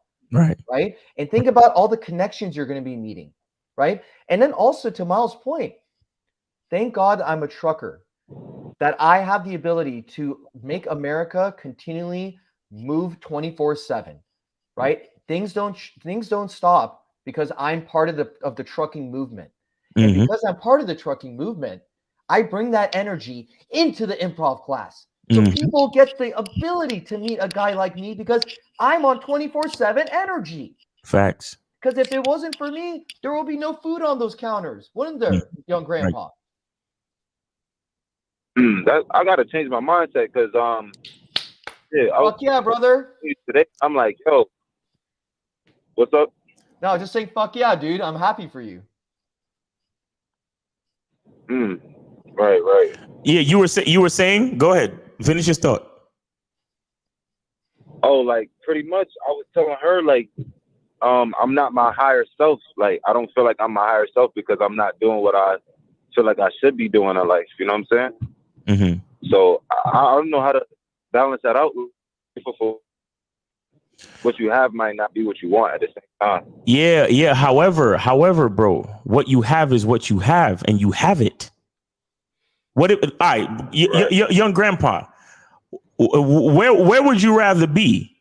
Would you rather be a trucker, or would you rather be unemployed sitting on your ass? Definitely trucking, bro. Okay, that's what I'm saying. So you understand that there's something to be thankful for. You right? No, for sure. Hell yeah. Young grandpa, I think there's something that's also missing from your gratitude, which I think is going to complement Miles's comment very well. Here's the issue, my friend. I think what you're doing is you have a goal in mind, but you're not thankful for all the incremental steps that you're taking. Like, you're thankful that you're a trucker. Maybe there's some other things that are going on that you want to achieve. Maybe that high salary. Maybe it's like all these other things. But You got to be grateful for the fact that you wake up every fucking day alive with all your limbs and everything's around, and you can drive a goddamn fucking truck, dude. That's a whole different permit of driving on its own, a whole different class CDL of driving on its own. Yeah. That's real. There's all these certifications that have to go with it. Now, here's the thing, young grandpa. My dream is to be a TED Talk speaker, which if you're familiar with TED Talks, these guys are these people, they do public speaking all over the world. So if you type in on YouTube, type in literally TED, T-E-D, talk, you're going to see topics on science, dating, mathematics, history, philosophy, all these different topics, right? And these are like renowned speakers from all over the world. I have it on my vision board, young grandpa, that I look at every day when I wake up and before I go to bed. So I condition my mind to say that these things are going to come sooner than later, right? Now, because I do these things, I'm also grateful for the fact that I have clients right now that can help me put food on my table, that pays for my rent, and the fact that I can see my family more often, and I don't have any boss that I got to report to. I work for myself right now, right? So these are some things that can help you with just understanding the kind of lifestyle that you have. And not only that, young grandpa, I do encourage you to develop a vision board. So what a vision board is, print out different pictures, print it out of different pictures that you want in life. Material, love, health, relationships, whatever it is that you want. Okay. Cut it out, put it on a poster board, and have it in your truck in the passenger seat, literally next to you. Every fucking day when you start to feel ungrateful, look at that shit to your right. Right. Exactly. And young grandpa, I just want to tell you this one last thing before we let you go, unless you have any other questions. But the reason why you censor yourself, or the reason why you feel you need to censor yourself, is because you don't truly accept yourself. You don't truly accept your identity. You don't truly accept your position in life as it is right now. And I urge you to change that, bro. I urge you to understand that whatever, you know, like Cam said, whatever steps you're taking right now is exactly that. It's a step, and it's a step in the right direction. But in order for it to truly be effective and for it to be a step in the right direction, you have to take the time to appreciate it, bro. You have to look at your life and don't just pay attention to what's not happening. Pay attention to what is happening. And the fact is, you got your CDL. You're a truck driver. You're taking the improv class. You probably, if you was being grateful and positive, you probably could have talked up that girl that was hollering at you, and you probably could have smashed. But you on some negative shit, fucking up the game. You understand what I'm saying? You need to love yourself a little bit more. But before I let you go, you got any other questions? Right. No, that was pretty much just my kind of thing. I'm gonna try to take what y'all saying into consideration, man. Yeah. You know. Yo, grandpa, are you part of the Bad Boy membership? Okay. Yeah, I'm on the Bad Boy membership. I done listened to that twice. That's what's up. We'll stay on the Bad Boy membership, man. We appreciate you. But, you know, other than that, though, be safe out there on the road, man. And like I said, man, look at what you do. Understand. Look, let me tell y'all something. Anybody who's listening to the sound of my voice, everybody from the janitor or the lowest motherfucker in the mailroom all the way to the CEO is just as important as everybody in between. Because if one of them don't show up to work, everybody got problems. Do you understand what I'm saying? So don't ever look at your position in life and act like it don't matter. Whatever it is you're doing means something, because when you don't show up to work, somebody else got problems, or somebody else got to fill in for you, or somebody else got to work twice as hard, or whatever it is. You understand? So young grandpa, man, appreciate your life, bro. Be grateful for your shit. You understand? You are important. You understand? Don't shit on yourself or filter yourself. Accept yourself and then share that gift with everybody else. All right. I appreciate you. All right. All right. Take it easy, man. All right. So we're going to take 816. 816, you are live with Miles and Coach Grand Cam. Name, age, and city. What's up? What's going on? This is A Rich. I'm from Kansas City. I'm 32. Hey, what's going on with you, man? What's going on? What's going on, Cam? Nice to meet you, brother. What's going on, Miles? What's up, man? How you been, man? Yeah, everything's going well. Everything's going well. All right. What's on your mind? Yeah, I was, but yeah, I just had a question specifically for Miles, though. All right. Yeah, I was watching one of your broadcasts, and you had a broadcast, and you had got into it with some white guy. Okay. You know what I'm talking about? Yeah, yeah. Yeah. Yeah, I was wondering. Actually, like, I as far as the way that didn't you- really get into it with him. I actually just kind of let him talk. But yeah, go ahead. Okay, yeah. I was wondering, as far as the way that you handled that, if given a second opportunity, would you handle it the same way? Yeah, I would handle it the same way. Okay, now, as far as how you handled it, do you think that relates to like the masculine, you feel like that was like a masculine way to handle it? Yes, I do. Hey, Rich, I actually want to interject for just a moment. So Miles' response to your first question was perfect. And here's the thing, my friend. When you're in your self-identity, you already know what you're going to say. You're consistent in who you are. So Miles already had everything planned in his mind. When this guy started showing aggravation, started showing negative energy, Miles has had this in his head the whole time that because he has a program, he has structure in his mind, right? So he knows that if someone like this racist guy starts saying racist stuff to me, I know how to go about it. Mm-hmm. And I also know how to keep my show going. Mm-hmm. I know how to not lose my cool. Mm-hmm. I know exactly how to handle these kind of people. Right. So he had the program already structured in his mind. So I think your question, Rich, was a great question. And Miles' response was a great response. So Yeah. a man with game doesn't get lucky. Like Miles was not lucky with what he said. He knew what he was going to say because it was in his identity. Yeah. But Carla, where are you at? What are you trying to figure out with all this? Well, actually, Coach Cam, I actually just wanted to speak to Miles because I wanted to get his point of view. No. It's all good. It's all good. I'm here for you. But I'm just trying to figure out where are you going with this? Like, what are you trying to figure out? Okay, because I've noticed that a lot of times how you'll handle conversations, it's not like how you handled that situation and how you handled that call. A lot of times you're very aggressive, very, somebody tries to come against you, you yell, you do lose your cool. And so I'm saying that was kind of an inconsistency right there whenever you were talking to that white guy. Okay. It was why didn't you treat that white guy like you typically treat people that you feel like disrespect you?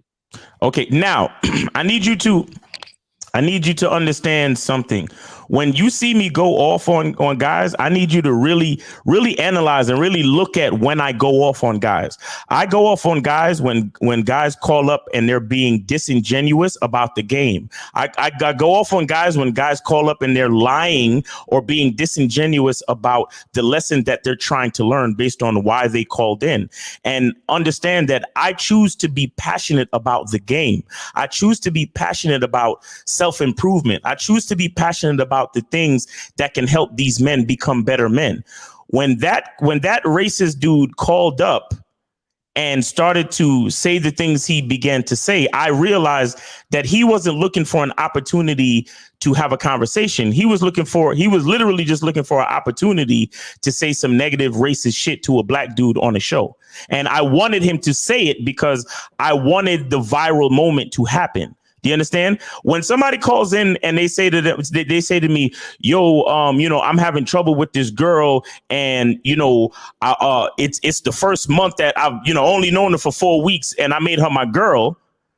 And then they say, but Miles, I don't see nothing wrong with making her my girl after a month. What's wrong with you, Miles? Oh, I'm gonna get at you because I'm passionate about a man understanding his mistakes within the rules of the game. So I'm going to start yelling. I'm going to get, very passionate. I'm going to, you say it's me losing my cool, but I say it's me being super passionate about the game. Right. But when somebody calls in and I explain myself and I say to them, listen, I'm not trying to be married, but I'm the type of guy that I let the women that I deal with, I let it be known that I deal with multiple women and I'm very honest with them. And I explain that to him, but he still decides to take the conversation to another place and then starts to say a bunch of racist, negative things.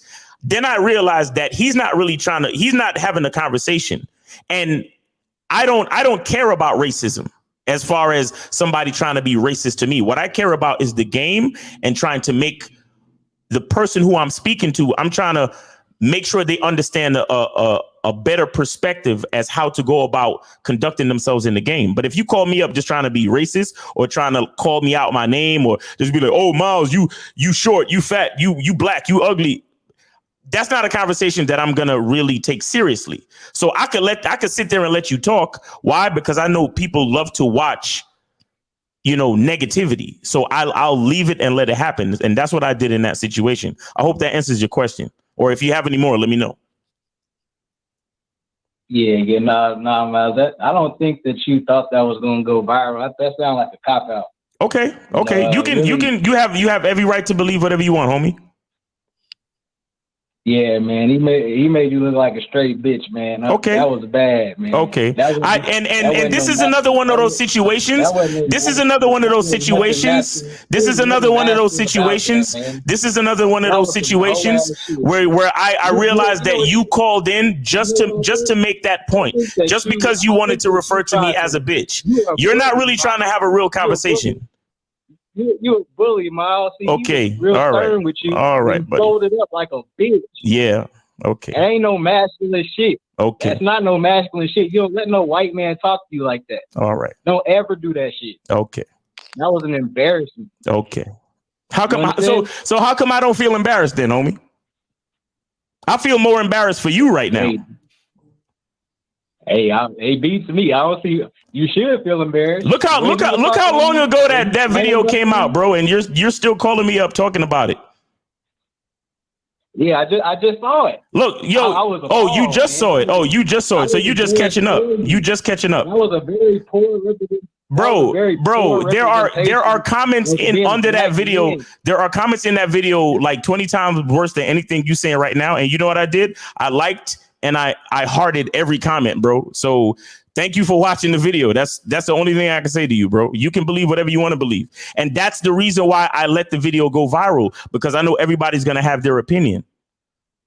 Because when I sit here and talk about masculine identity, only a few people is going to really understand what I'm saying and give a fuck about that. But the rest of the weak-minded people such as yourself, you can't wait to fucking watch the video and then come on here and try to call me a bitch or try to tell me some shit like, oh, you're a bully and you did this and you did. You don't know what you're talking about. You really don't know what you're talking about. But I give you the last word before I let you go. Go ahead. I'll give you the last word. Yeah, man. Look, man, if you can be stern with black people and black callers, you need to have that same energy for other white callers that are stern with you. Like that shit was an embarrassment to black people, bro. So he was that guy was stern. That guy was stern with me. And listen, I'll let you talk. Don't cut me off. Now look, listen. You don't need to be selling no fucking masculine identity program, and you can't even handle shit like that. You need to fucking take that shit down. Take it down. And just get rid of it. Take it down. Get rid of it. Hang it up. Take it down. Get rid of it. Hang it up. Hang it up. You guys, teachable moment right here. See, this is why you need a strong masculine identity, because you got guys like this that want to tell you what to do. You got guys like this that want to tell you what to do. You got guys that have their weak ass opinion and they want to come tell you what to do with your philosophies and your identity. Keep talking, caller. Go ahead. Bitch ass dude, Mom. Really? Okay. That white man. Hey, listen. Just because of, I'm gonna take down the masculine identity right after I hang up with you, bro. But keep going. Yeah. Thank you. That shit is a scam, bro. You ain't no masculine identity teacher. You ain't no man. So what am I? What am I? Bitch. What am I? A bitch. Okay, great. The white man proved it. Okay, that's good. Are we done or we finished? Yeah. We done. We done? All right. Go ahead and hang up. I'm not going to hang up on you because I don't want anybody to say I was trying to shut you up. So you go ahead and hang up. No, I'm going to chill. I'm going to chill here. You going to chill right there? Yeah, I'm going to chill.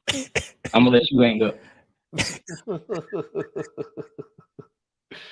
You see, you see why you got to be strong in your shit, because you got people like this that are gonna come at you all these different ways and try to get you to believe what they believe about you, because this caller definitely has something about his own identity that's lacking. So he feels like, so he wants to call into the. We're not even talking about that, and he wants to call into the show and try to tell me what I'm about. I thought you was chilling. I thought you was chilling, bro. I thought you was chilling. I thought you was chilling. No. You said you was chilling. Just chill. Fucking poetry you spitting, dude. That ain't gonna work. We saw with the bitch you are, bro. We saw. Bro, I'm the one that put the video up there, bro. I put it up there. I don't know why. Why? Of course you don't know why. Of course you don't know why. I put it up there for you. I put it up there for the people who don't know why. I put it up there for the people like you who don't understand nothing about life. I put it up there for the weak-minded individuals just like you, bro. That's who I put it up for, because you're entertained by negativity. That white man proved how weak-minded you are. Hold on one second. Hold on one second. I got another caller. Hold on. Stay right there. Hold on. 973. You're on with Miles and Cam. Let's get your name, age, and city. Yeah, this is Brandon from Florida, Tampa, Florida. How old are you? How old are you? 26. I'm 26. Oh, you 26. Oh, come on. See, now, homie hung up. Homie, why'd you hang up? I didn't see. He hung up. Let the record show that he hung up. I didn't hang up on him. No, let him do his thing, because right now he don't know his own identity. He's disrespecting everybody else. He wants the attention. This is the whole reason why I called, man. I wanted you to get off the phone with this dude, because you got more important things to talk about. That's what I'm saying. Arguing with this bitch. No, but I wanted you to talk to him. That's why I didn't want him to hang up, because I wanted I wanted to see what you had to say to him. You know what I'm saying? I wanted to keep both of y'all on. I don't listen. I don't associate myself with people who don't know or have an idea of who they are. Facts. It's just a waste of time. I'd rather listen to you speak facts than talk to him or try to level with him. Facts. You know what I'm saying? This is the whole reason why I called. I wanted that motherfucker to go. So now that he's gone, get back to the show. All right. Appreciate you, bro. Thank you, Brandon. Appreciate you. Man, yeah. All right. Yeah, man. Miles, what's really funny is that this guy was like trying to speak for you. He's like, see, the white man did this and white man did that. Do you see Miles acting insecure throughout this live stream? The whole time we were talking bars on game. Facts. And masculine identity. Do you see like this guy I always tell, I had this one time I was out in Arizona, and there's this one potential client of mine who is not able to afford me at the moment, but it's totally cool. I just help him out from time to time when I see him in person at a bar. Right. And he said, I went up to this guy, and this guy actually legitimately, in his opinion, looked like Chris Brown. So he went up there, was like, hey man, you look like Chris Brown. Has anyone ever told you? And the guy's like, you know what you look like? You look like American Rejects. I thought that was actually pretty funny. But then like I like try to hold in my laughter of like, yeah, that's actually like, that's a pretty cool thing to say. And I'm like, well, how did you react to it? And the guy's like, the guy said, I don't know. I just looked at him like, why? What's an American Reject? And the guy's like, well, it's you. So whatever, right? Yeah. So I told him, like, dude, don't worry, that guy's a fucking idiot. Right. Okay? They are projecting how they feel about themselves to you, right? If they can't handle a fucking genuine compliment, what does that say about that person? Exactly. But we got 732. You're on live with Miles and Coach Grand Cam. Let's get your name, age, and city, and what's on your mind. For sure, 26, Jersey. I donated. Yeah, what's going on with you, brother? Appreciate you, bro. What's going on with you, bro? What's on your mind? Coach Grand Cam, first time seeing you. You're doing good so far. I appreciate it. Yep. Thank you, brother. No problem. Now, that's fucking cold, yo. That shit is driving me crazy. Let me tell you something. There are some YouTubers on this platform that I disagree with, and I don't like them as people. Right. But you will never hear me under the comments, never see me in the kind of comment section. You'll never hear me calling them. Right. Never hear me trying to antagonize nothing. Why? Because I have a life and I know who I am. Right. Like Coach Grand Cam was saying, your sanity is important. Miles. Yep.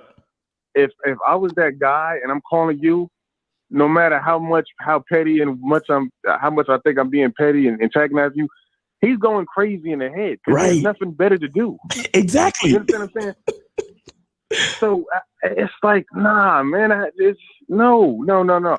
He didn't want to get off the phone. So I'm like, yo, what's going on? But I know what's going on, Miles. Because it's like, he's like, nah, man, Miles not down enough. I got to make him feel bad because I need to stoop. He need to make you get down to his level. Like I was talking about the previous stream, he wants you to be in the mud with him. You wouldn't get in the mud. Exactly. So Misery loves company, bro. Misery loves company. Exactly. Misery loves company. So we look down at the misery and never go down there. Exactly. And I like what you, Coach Grant Kim, you said, the guy, I guess he was declining. Your friend said something to the effects of some guy looks like Chris Brown. Yes. And then he said you like American Rejects, whatever the case may be. And like you said, you can handle a simple compliment, man. So what I'm saying is, it's like you should just understand yourself to the point where you know people are going to say certain things to you, and even if they are negative, you'll be able to stand by it. Like for an example, exactly. I was in a call center, right? I don't know if you guys know, but if you in a call center working there, you're gonna gain some weight because they feed you a lot, and you just sit there. Yeah, it's very sedentary. Yep. Yeah, so I wasn't working out, and we kept getting hella sale goals and shit. So they kept feeding us pizza. You know, I take accountability, but my stomach got big as shit, right? So I'm known for coming at people like hiking on motherfuckers in the call center, right? So one day, these two people, they was going in on me. I was like, "Oh, you pregnant? You the first man to be pregnant? This and the third.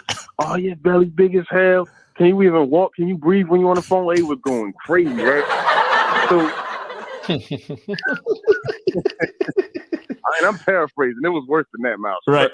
So I'm like, I'm not even trying to come back. I'm just smiling. I'm like, yeah, man, my stomach getting big, but it's all about the chest. I'm just doing the push-ups and shit. Right. They're like, man, you got to worry about this. I ain't worried about my stomach. Nigga, let this shit get big as hell. Right. And it was to the point where the person next to me was getting offended. He's like, yo, Rashawn, they're really coming down at you, man. Are you okay? I'm like, well, come on, son. They just hanging on me. But the point of that story, Miles, is like there was a reason why I stated that I'm known for coming at people. I know how I am. So I know people are going to reciprocate that energy. And I know myself. Right. I know me gaining weight and I'm showing that much comfort. People who are comfortable around me are going to have that much comfort to say. So I'm just saying my identity allowed me to just be good in that situation. So I'm saying that's how deep. That's how right. That's how important it is to have that game. Yo, exactly. Because look, your identity is, you know who you are so much that you even know when you're in certain states of fitness, you already know how people are gonna behave. So it's like you knew it was coming, you expected it, so it was nothing for you to trip over. So that guy sitting next to you, he didn't even know how to handle it, even though they was talking about you and not him. You see what I'm saying? And that's a very good example, man. Appreciate you. Yeah, and I want to add something to what the caller was saying as well, and to everybody to benefit from this, from that other previous caller, the one that was going like crazy about the whole skin color thing, and like calling Miles out, it not legitimately. What's really funny, guys, is that in every culture, in every ethnicity out there, there's some kind of victimization of some sort. Middle Eastern, I'm Middle Eastern. So a lot of victimization that we have is that white women won't like us because of our brown skin, because we're hairy, because, we have, just because of the whole terrorist Middle East stuff. Like we get that a lot in our culture. Right. But the funny thing is, like, with this guy, he kept using his own skin color as his identity. Your skin color is not your identity. That's just a fucking label. Right. Your identity is your first name and your last name. And everything we've been talking about, the Holy Trinity, whatever your three Holy Trinity is. Right. Before there's me being Persian, it's Cameron Hashemi, it's Coach Grant Cam. And before all that, it even goes deeper with like my Trinity of who I am as a man. Before I'm a coach, it's me. So that's what this caller just fails to see. He's constantly using his skin color as justification to lash out on Miles, and that's a reflection of who he is. Exactly. Right. That has everything. That says more about him than it's ever going to say about me. And shout out to Coach Justin in the chat, man. Shout out to Coach Justin for checking in, man. Appreciate you. That's another dope coach, man. Make sure y'all go check him out. But Rashawn, man, I'll give you the last word before I let you go, bro. Yeah, I'll say the last word. I want to add what the Coach Grant Cam is saying. Yeah, and it's something similar what I see where, you'll tell a guy or someone tells another guy, you don't get no bitches, you don't got no money, and they start losing their fucking mind because they base their identity on that thing that doesn't even really matter. You understand what I'm saying? But that's all I got to say. Exactly, man. Yeah, thank you, man. Yo, those are gems, man. We appreciate you for always adding to the conversation, bro. You be safe out there. Thanks for calling, man. All right, so we got 267. You're on live with Miles and Coach Grant Cam. Name, age, and city, and what's on your mind? All right, you got me? Yeah, we got you. 267. Go ahead. All right. Name's Alex. I know Cam personally. He's a great coach, and I figured I'd call in. To, nice. Take a brand. Yep. So, what I want to, I'm from Philly. 29 years old. Okay. So there you go. All right. I want to. When you guys, think back to your worst breakup. Mm-hmm. When you had that breakup, like girl breaking up with you having to break up with her, it doesn't matter. Whatever the worst breakup is, how did you bounce back? Go ahead, Cam. So how I bounced back from my breakup. So the last breakup I had was in May of 2022. I was actually in Tulum. I was on vacation, but my girl and I, we actually moved from Arizona to Tulum with the intention of staying there until July of 2022. And I was just fed up with the fact that, I definitely did not lead it the best way I could have. I definitely could have done so much better. But, the beauty about being in a relationship where you could have done better, you can get back to the world. You can get back to yourself, and you can get back to your identity. So what happened was in May of 2022, early May, I told my girlfriend that I was ready to break up with her, and she helped me pack my stuff. I got myself a new Airbnb. I moved to my Airbnb. I chilled in Tulum for about 3 days afterwards. Had a great time. Went salsa dancing later that night. Had an amazing time meeting chicks from all over the world in Tulum, which is a fantastic place for everyone to go visit. Oh yeah. Tulum is dope. Yeah, it's lit up there. So, anyways, what happened? What happened is when I got back, I'm in the States. For me, the most important thing was just to think about, to heal from the process was, what did I do wrong? What could I have done better? But also understanding that it's okay to be imperfect. As long as I understand what it requires. For example, in my identity, to be on the topic of that, I realized that I was lacking boundaries throughout the course of my relationship. I was lacking standards throughout the course of my relationship. And I was also lacking some proper seduction I could have done better. So because those three things were missing, and I never really gave my ex-girlfriend roles and responsibilities as I should have in the beginning, that made me realize, you know what, Cameron? You have come through so many breakthroughs now because you realize you were lacking in those things. Now it's time to start creating them. Exactly. So then I start applying them with all the single women that I was meeting. And for me, I'm a very extroverted social guy. I don't allow any kind of hardship, whether it's financial or a breakup of any sort, or even if I had a disagreement with my family or some kind of friend, I don't allow it to disrupt me because my peace and happiness, preserving that is the most important thing.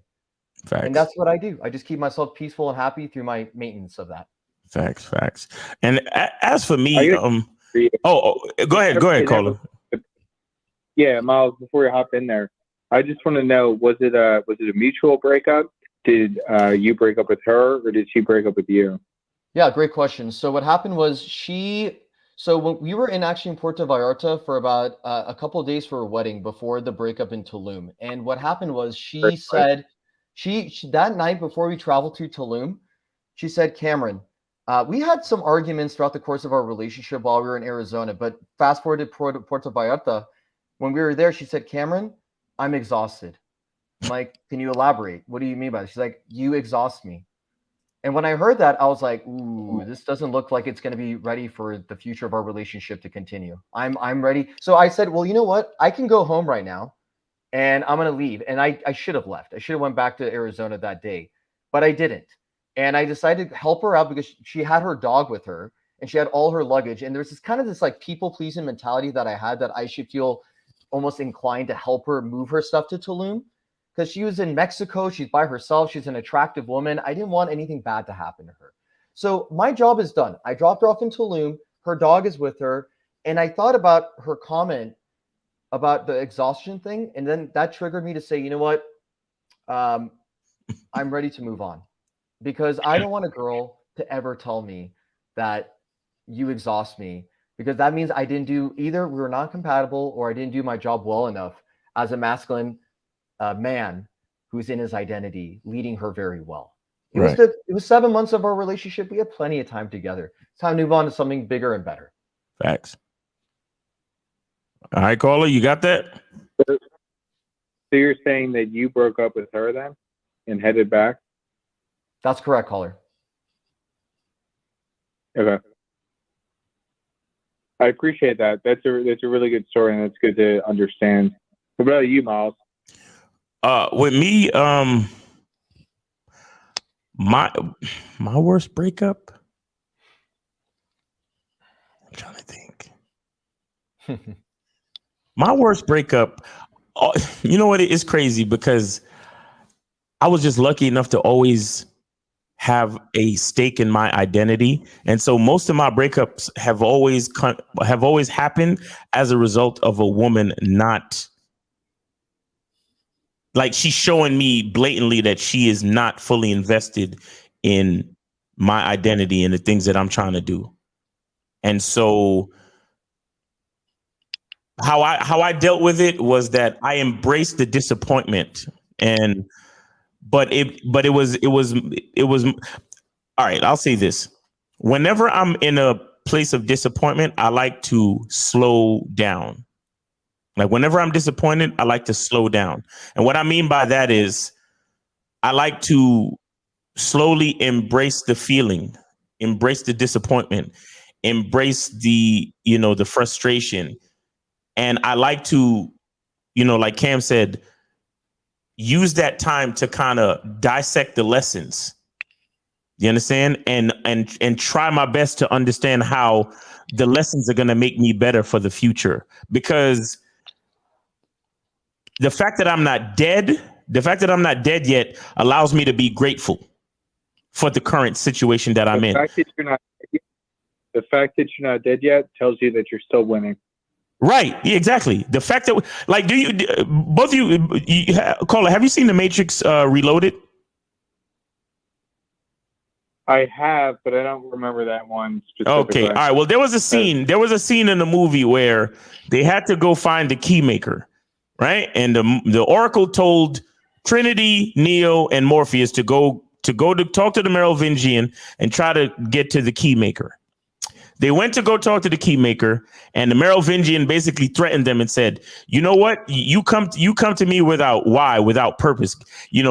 Basically, he told them to get the fuck out of my face and don't come back until you have the eyes of the Oracle. So basically, he basically told them to fuck off because ain't nobody gonna kill the Oracle just for the Merovingian. So they got back in the elevator, and Neo said, Neo didn't understand because the Oracle told him to do something and it didn't happen.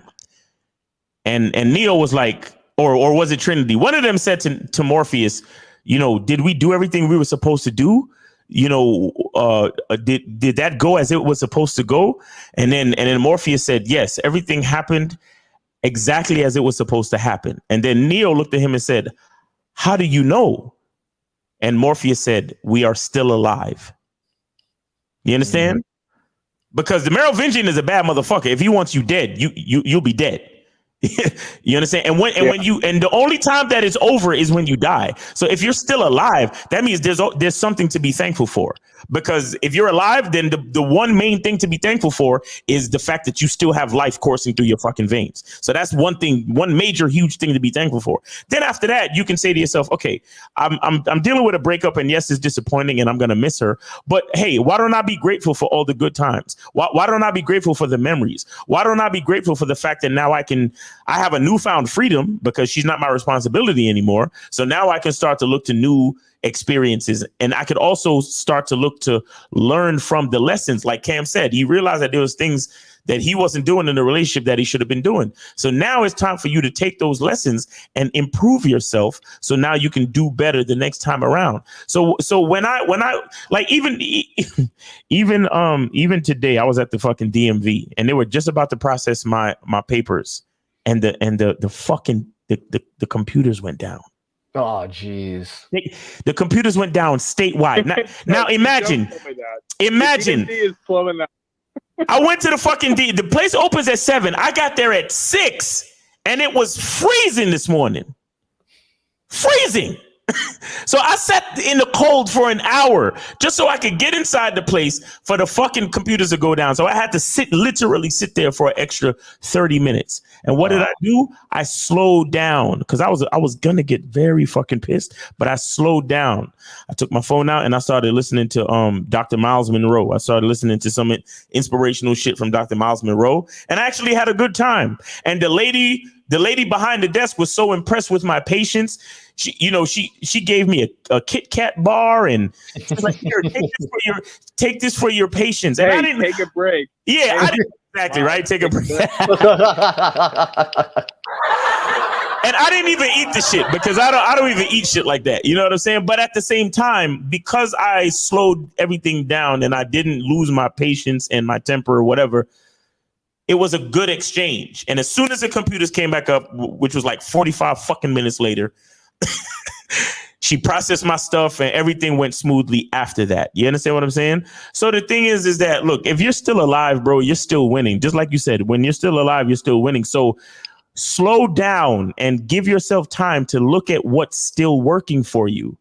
You understand? Because look, everybody's in our life only for a season. All relationships are going to end, whether you break up, whether the person dies or whether you die. All relationships are going to end. So the ending of a relationship is nothing to be like so, afraid or that disappointed about. You understand? It's not. Everything is for a season, bro. Everything is for a season. So look back at the relationship and be grateful for the experiences. Be grateful for the fact that, I was with this girl for months, and I remember we had some great sex. We went to a couple of great restaurants. We had some good memories, and take from the lessons and move forward. You know what I'm saying? That's what you got to do. I like that. I love that. Think the best and then think how you can transfer that and see what the best is going to be next. I'm telling you, every relationship that you're in is a classroom. You understand? Every relationship that you're in is a classroom. And the semesters, for all of them, the semester is going to be over at one point. So if you're still alive, that means you got lessons from that classroom to take to the next classroom. You see what I'm saying? I do. It's very wise. You guys gave both very, very wise things to say on this. That's fantastic. Yeah, man. Appreciate you for the question, man, to inspire the wiseness in us, man. Appreciate you. Thank you. Appreciate that. Absolutely. You guys have a good one. All right, take it easy, man. Be safe. All right, so we got 240. You're on live with Miles and Coach Grand Cam. What's up? What's up, nephew? What's up, Unc? Grand Cam, glad to meet you. Nice to meet you too. Coach Grand Cam, this is Uncle 50 Fitzwell. Uncle 50 Fitzwell, this is Coach Grand Cam. Pleasure. This is okay. 50, if you don't know, 50 Fitzwell is our resident OG. You know what I'm saying? Okay, cool. Yeah, he's like the elder in the in the chat, but he's still a young dude. He's still young and hip. But I like that. I'll be 62 next month. So. Yeah. Hell yeah. You still got that young energy within you, brother. And it still works. It still works. Yeah. What's going on with you, Uncle? What's on your mind, man? Well, all right. A couple of things. First of all, Miles, for you and that DMV thing, and for anybody listening, bureaucracy, when you have to go to services, go after 1:30 in the afternoon. Here's the reason why. Okay. They have to hurry up. People got kids to pick up, shit to do, dicks to suck. They got to get out of there, so they're gonna move you very quickly. Okay. Don't after go 1. And go after 1:30. Okay. Okay. They're trying to move everybody out. So go there. That's the advice there for you guys to do a lot of bureaucracy. All right. So Identity, yeah. This is your shit, Miles, and mine too. So one thing I heard there was a caller that called, and you hear the whole story about somebody had said something, they were talking about somebody else, and somebody else on the outskirts got offended or was affected by it. Right. That's the same shit that happened to me. Mm-hmm. I was working in a place, and the woman came in and says, you know, yo, you keep putting your shoes on my stool. I don't think I'm beginning to think you don't respect me, right? And then she walked out. There were two coworkers in the space, and they looked at each other, they looked at me, and they both said the same thing. They're like, God damn, that was intense. Did you feel that? I was like, what? What are you talking about? I was like, what are you talking about? Right. They were totally like, oh my God. So that told me about myself that I don't let shit just rolls off my back like a duck. That's an old saying. Right. Because I don't let shit bother me anymore. I used to because I didn't know who I was. And I was letting other people tell me who I was. Right. Gotcha. So when I got comfortable with myself and then transferred that into my career and then really knew who I was and getting into that, and now I'm in control 100% of my life. Even my schedule, I do a video, I got the channels too, and I do a video on being in control of your schedule and your life. Because if you're not in 100% control or autonomy of your schedule, you're not in control. That's such a called fact. Independent contractor. That's a goddamn lie. Because if you ain't in control of your goddamn schedule, you are not independent. So I teach stuff like that to entrepreneurs. So, yes, sir. Time management. Identity is important. So thank you. Thank you, Coach Cam and Miles, as always. You and Lakari and the rest of the crew, man. I appreciate y'all. But yeah, don't allow stuff to get into you to take you outside of your identity. Facts. Yeah. Appreciate Once you take you outside of your identity, you're done. All right, buddies. Thank you, man. All right. Thank you, OG. All right. Take it easy, OG. Be safe out there, man. All right. So we got 816. 816, you are live with Miles and Coach Grant Cam. What's on your mind? What's going on? Yeah, I was the one that called earlier. How y'all doing? How you doing, Miles? How you doing, Cam? Hey, you doing all right? Did you have another question, or you want to say something else? Yeah. I had another question. Okay, go ahead. Okay, so are you still in a relationship where you a stepdad? No, I'm not. Okay, that's over with. Yeah, that's over with. Okay. My question is, if you could do it all over again, would you get into a relationship and with a woman that has kids? Would you do that again? Yeah, I would do everything the same. I would do every single thing the same. I don't have any regrets from my life. I learned a lot of great lessons that made me the man I am today, and I really love the person that I am today. And all of those lessons came from those experiences. So yes, I'll do the same thing. Well, do you feel like that was a mistake at all, or do you feel like that was something you learned from as a mistake, or you feel like it was a good decision? No, it was a good decision. It was a very good decision. Okay. So you condone that? You condone, would you give that advice to your callers if they was thinking about hooking up with it, doing a longer term relationship with a single mother? You would tell them to do it? I would tell them to do it, but there's certain things, because I learned certain lessons. There's certain protocols and requirements that I would tell them to follow and fulfill before, in the midst of creating a union with a woman with kids. There's certain protocols that you have to follow in order to do it in the most efficient way. So I would give them that game. I wouldn't just tell them, oh yeah, just get with any old single mother with 3 kids. It's not as simple as that, but I would definitely give them the game and let them know that there's certain things that they need to do, and there's certain policies that they need to put in place, and there's certain levels of the vetting process that they need to make sure they fulfill before they actually move forward. And it also depends on the type of relationship that they're seeking with the woman, because if you just smashing, or if you just dating her, that's different than trying to actually, come together and create a family with that woman. You see what I'm saying? Yeah, I feel that. Mm-hmm. But don't you think, okay, you both have the abundance mindset, right? Uh-huh. It's many people, many women on the planet. So, you don't think it'll be better advice to say, you know what? I'm speaking specifically for a man that does not have any kids. Mm-hmm. You don't think it will be better advice to say, you know what? You don't have kids. There's a big world, abundance. Find a woman that you can deal with that doesn't have any kids. That's better.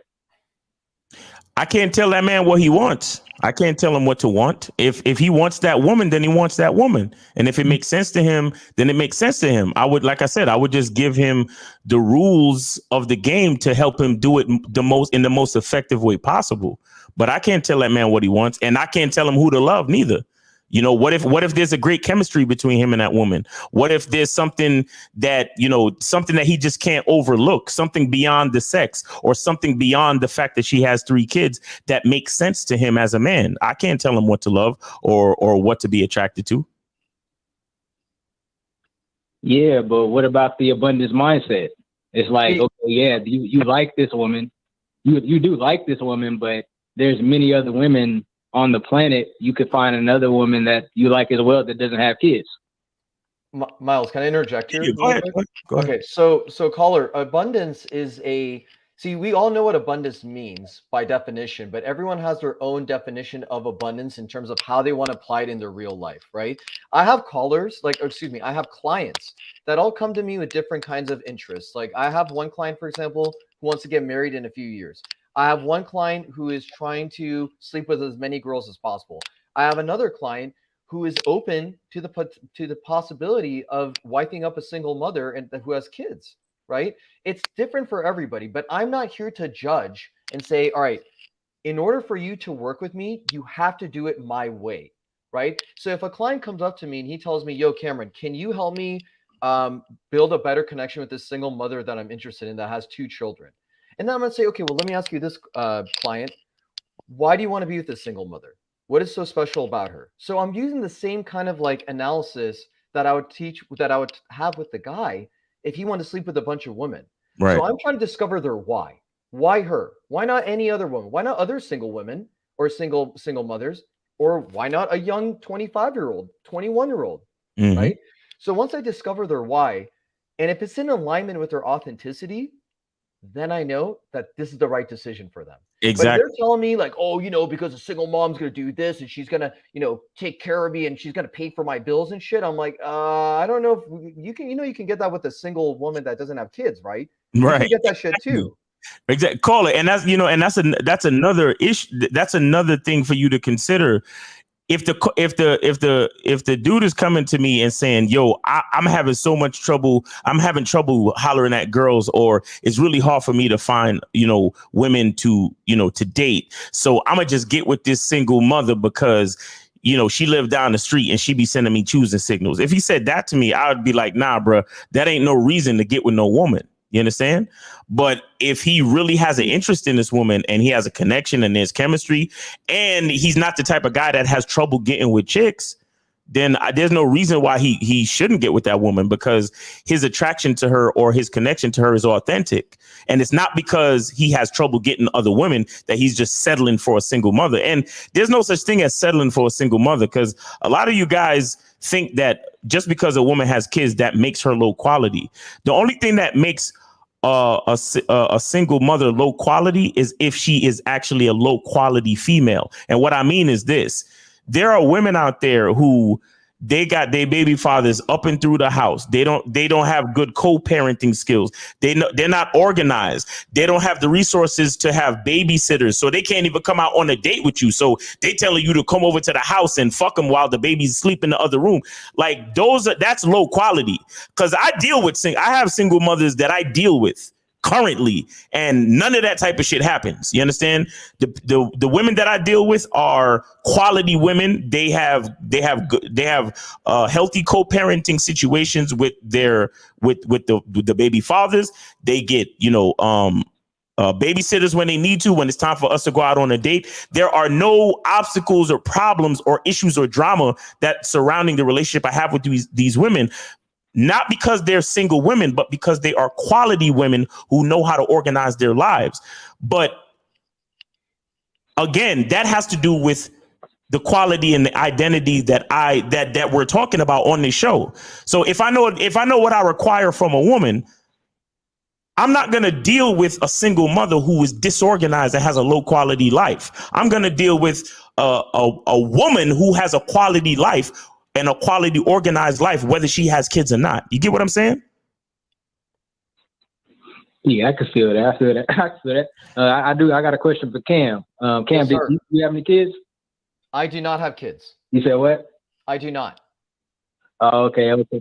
How old are you? 32. Oh, okay. Okay. So would you wife up a single mother? You know, personally, me, I would not wife up a single mother, but I would like to have 3 children, like to have a nice home, big mansion that can probably be about like a 5 to 6 bedroom home, enough bathrooms and all that, a nice backyard for all of them to play around in and stuff. But I date single mothers. Would I personally, like, to answer your question again, would I personally wife up a single mother? For me, my personal choice, and without judgment of those who do like to do it, I would not. Okay. Okay. So now, why not? You know, for me personally, I like to have my children come from the woman that I have been sleeping with for a long period of time. I like my children to come from the same DNA and not necessarily share my DNA with like someone else's DNA. Now, this is just how I think, right? That doesn't mean that my identity is fit for everybody else, right? It doesn't mean, like, everyone has their own unique way of looking into why it's better to have their own children. But for me personally, dude, like I like to just see my wife. I think this is the most beautiful thing, which answers your question even better, with the whole DNA kind of comment I just made. When I see my wife holding our baby for the first time, when it comes out, right? Mm-hmm. When I see it and I see her holding it, that is a special moment that fathers live to see. Right. Right? I want to be there. I want to see her go through that, right? I want to help her throughout the whole pregnancy process, right? And you know what's really funny also, caller, is that I grew up giving back to my community a lot. I grew up in a well-to-do family. Like, we grew up with some money, but I still went out and did a lot of community service, because this is why I'm a coach also. I love community service. I love to help guys, and this is all free right now. We're helping you guys out, right? And my whole life, I was around not majority of my life actually, but good segments of my life, especially in high school, I was teaching young children how to play soccer for free, right? So my fascination of wanting to be a father one day came from like high school, where I saw, like, I was teaching Junior how to kick a soccer ball and how to have it, and we would race each other. It would be really fun. So I think that the ability of me having my own child sounds really fascinating to me. And again, seeing my wife go through the whole pregnancy process is beautiful. And my parents being there to support us. Her parents being there to support us. Right. Family. All right. Call it. Okay. Yeah. Yeah. Well, Cam, it sounds like you got your head on right. It sounds like you making sense. You're making a lot more sense than Miles. I think that Miles should get on your membership and cancel the masculine identity membership, because like his answer was crazy as hell. See, you got sense, Cam. You said, no, I want to have my own kids. I want to start my own legacy. That was a great answer. See, so I think, Miles, you should just get on his membership, cancel the masculine identity membership, and stop misleading guys. You know what I mean? Well, caller, let me thank you for the words of saying that it makes sense for you and based on what I'm saying. But check this out, caller. See, Miles, he hung up. Okay, but I'm gonna say this anyway. He's gonna hear this part. Yeah. I gotta defend my boy Miles here. Okay, Miles, even though Miles doesn't need my defense, he doesn't need me. But let me just say this: why it's important for you guys, everyone in the chat and the recording, to hear this. Miles changed my life, guys, with Lucario and the whole real game no theory. Do you see me pursuing side by side, copy and paste everything Miles does? No. Right. Miles, what he did, he gave me freedom. Think for my fucking self. When in my identity, I was in my parents' identity, being a people pleaser, kissing ass to all these people. When I knew, guys, I grew up in the hospitality business before I became this. Yeah, selfish, baby, selfish. I grew up in the hospitality business as a people pleaser. We're in the hospitality business. They say the customer is always right, and that is not true. That is further from the truth. So my people pleasing was enabled more and more and more by kissing the customer's ass. And this was the worst thing that could ever incorporate in my insecurities. Right. And here's the thing. When I found Lucario, it was first Lucario. I was like, holy crap, who the fuck is this guy? Then Miles comes in the picture. Holy crap, there's another guy that's like him? And then came Steve the Dean, who grilled my ass on Tuesday phone calls every fucking week when I would call in. He would grill my ass. Rightfully so. And then came Kay Zaggins, when I had all four of you guys on a fucking call together. Then came 1950, and now Taekwondo. Facts. Right? Shout out. Game never. Shout out to all those guys. Yeah, facts. Facts.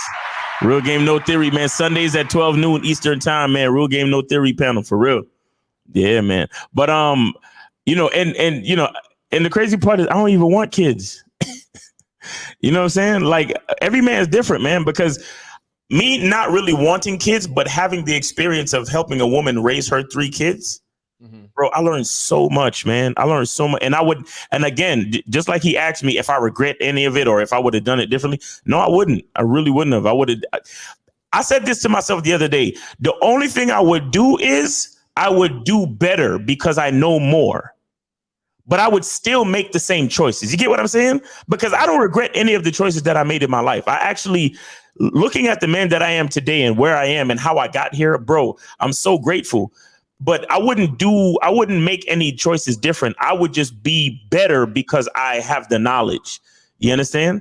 That's the only thing I would do. But we got a couple more calls in here. So we got 470. You're on live with Miles and Coach Grant Cam. Name, age, and city. What's on your mind? Yo. Hey, what's up? What's up?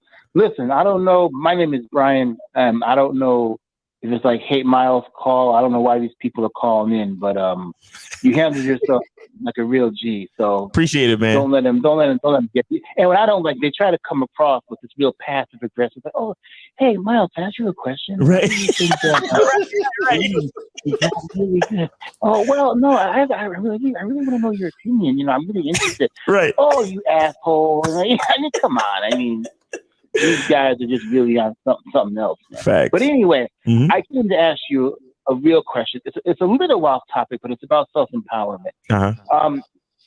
I am a magician. I'm an aspiring magician. I do magic, and I want to know some game from you. How do you think I can get this off the ground? The reason why I ask is this: I have some friends who are magicians. I'm an older guy. I'm like in my late 40s, early 50s. And well, actually, that's a weird. I'm in my early 50s. You can't be in your late 40s, early 50s at the same time. I'm in my early 50s, and this is like a career change for me. And you're waiting till this stage in life to make a career change to becoming a magician? No, this just came upon me. Actually, I still do what I normally do. Okay. But, yeah, I'm still. Okay, so what? All right, get to the. Bro, get to the question, man. Because I know you. So I know I know the type of the type of calls you bring in. Please get to the question, bro. Okay, the question is just this: how do I make a career change, or how do I step my game up? As far as being a magician? Yeah. Like, okay. What's your what I would tell you? The same thing I would tell a photographer: find a successful magician and be his assistant for free, and learn as much as you can, and then start to, when you get some experience and you become really good, start to do some magic shows for free. You understand? So like if somebody's having like a baby shower or a child's birthday party or something like that, you know, practice your show for the kids, you understand, and become good. And then what's going to happen is the parents at the magic show is going to be like, oh my God, you do such a great show. You know, can I have your information? What are your rates? And then once you get really good, you can start to charge. All right. Okay. Yeah, but you got to start. You got to start out pro bono. This is the first time I called, but anyway, thanks. I appreciate you, man. That is not the first time he called. Yo, 718, you on live with Miles and Coach Grant Cam, man. Name, age, and city. What's on your mind? Miles is Moses, man. Hey, Moses. Oh, Moses. What's up with you, bro? What's up with you, man? What's up, man? What's going on, man? What's on your mind, baby? Yeah, that's a good question, man. Listen, aside from girls, I'm glad you're talking about the identity. Because let me tell you something. I noticed when I deal with girls, the word identity, before actually within the first 2 minutes, within meeting the woman, right? The word identity, the word Miles Cunningham and my identity, excuse me, sorry about that, identity comes into my head all the time. Like, yo, Moses, remember your identity. Right. Now, the reason why that comes into my head, right? You have to understand this. I always tell my boys, right? And I tell people this. Nobody knows you better than you know yourself. Exactly. You understand? And in the fact that nobody knows you better than you know yourself. Now look at me. I get haters all the time. They talk trash about me every day. They're like, yo, Moses, you weird. Yo, no girls will ever like me. Right. No, here's the thing. Here's the thing, right? No, yeah, that's what you say because I look a certain way. But guess what? Understand that just because I look weird, but because I have a strong identity and I'm dealing with women, guess what women tell me? They tell me, listen, you know what's special about me? I have a strong identity. And on top of that, too, I keep shit real and I'm a man. I'm all about me. Right. And that's what they like about me. Nice. You understand? So the haters, so that goes to show that you may get haters, but understand the haters is not the one that's going to destroy your identity.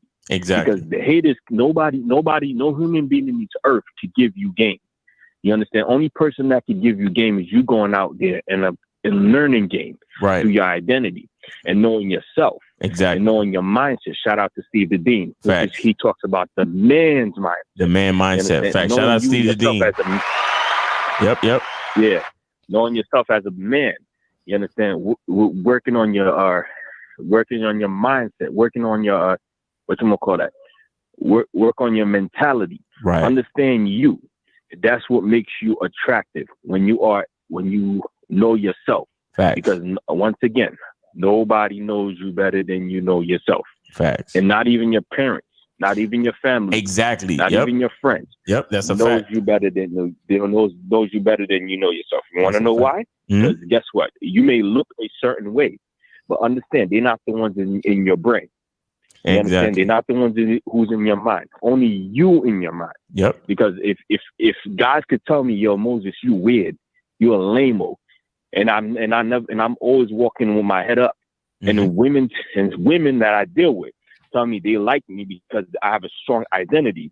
That tells me something, that my identity is strong. I never got that before. Right. But because I listened to the Real Game No Theory, that's what made the difference. Facts. So, thanks for taking my call. And the other guy, Ken, man, I'm glad to meet you, man. Thanks for taking my call.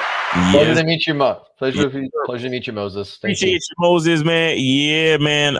Thanks for all the calls. I'm gonna cut the lines because we went way over. Because I was saying I only want to make this 2 hours, but it got interesting, so it is what it is. Yeah. But man, look, let's do this. Shout out to the chat. Okay, shout out to all the callers, even the dude that kept asking all the disingenuous questions. Shout out to him too, because honestly, you need the haters just as much, man, because you need people to challenge you. Because I could sit here and talk about game all night, but the challenge is when you could still, educate somebody that doesn't even want to be educated. You see what I'm saying?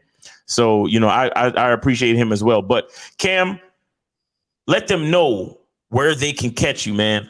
Absolutely. Miles, I know you're over time right now. Do you want to answer the questions that we have? Yeah, we just got a couple. Let's do it. Yeah, let's do it, man. Fuck it. Let's do it. Brandon Webb says, why? No, he said, did we know who we were when we were little kids? Go ahead. I'll let you go first on that.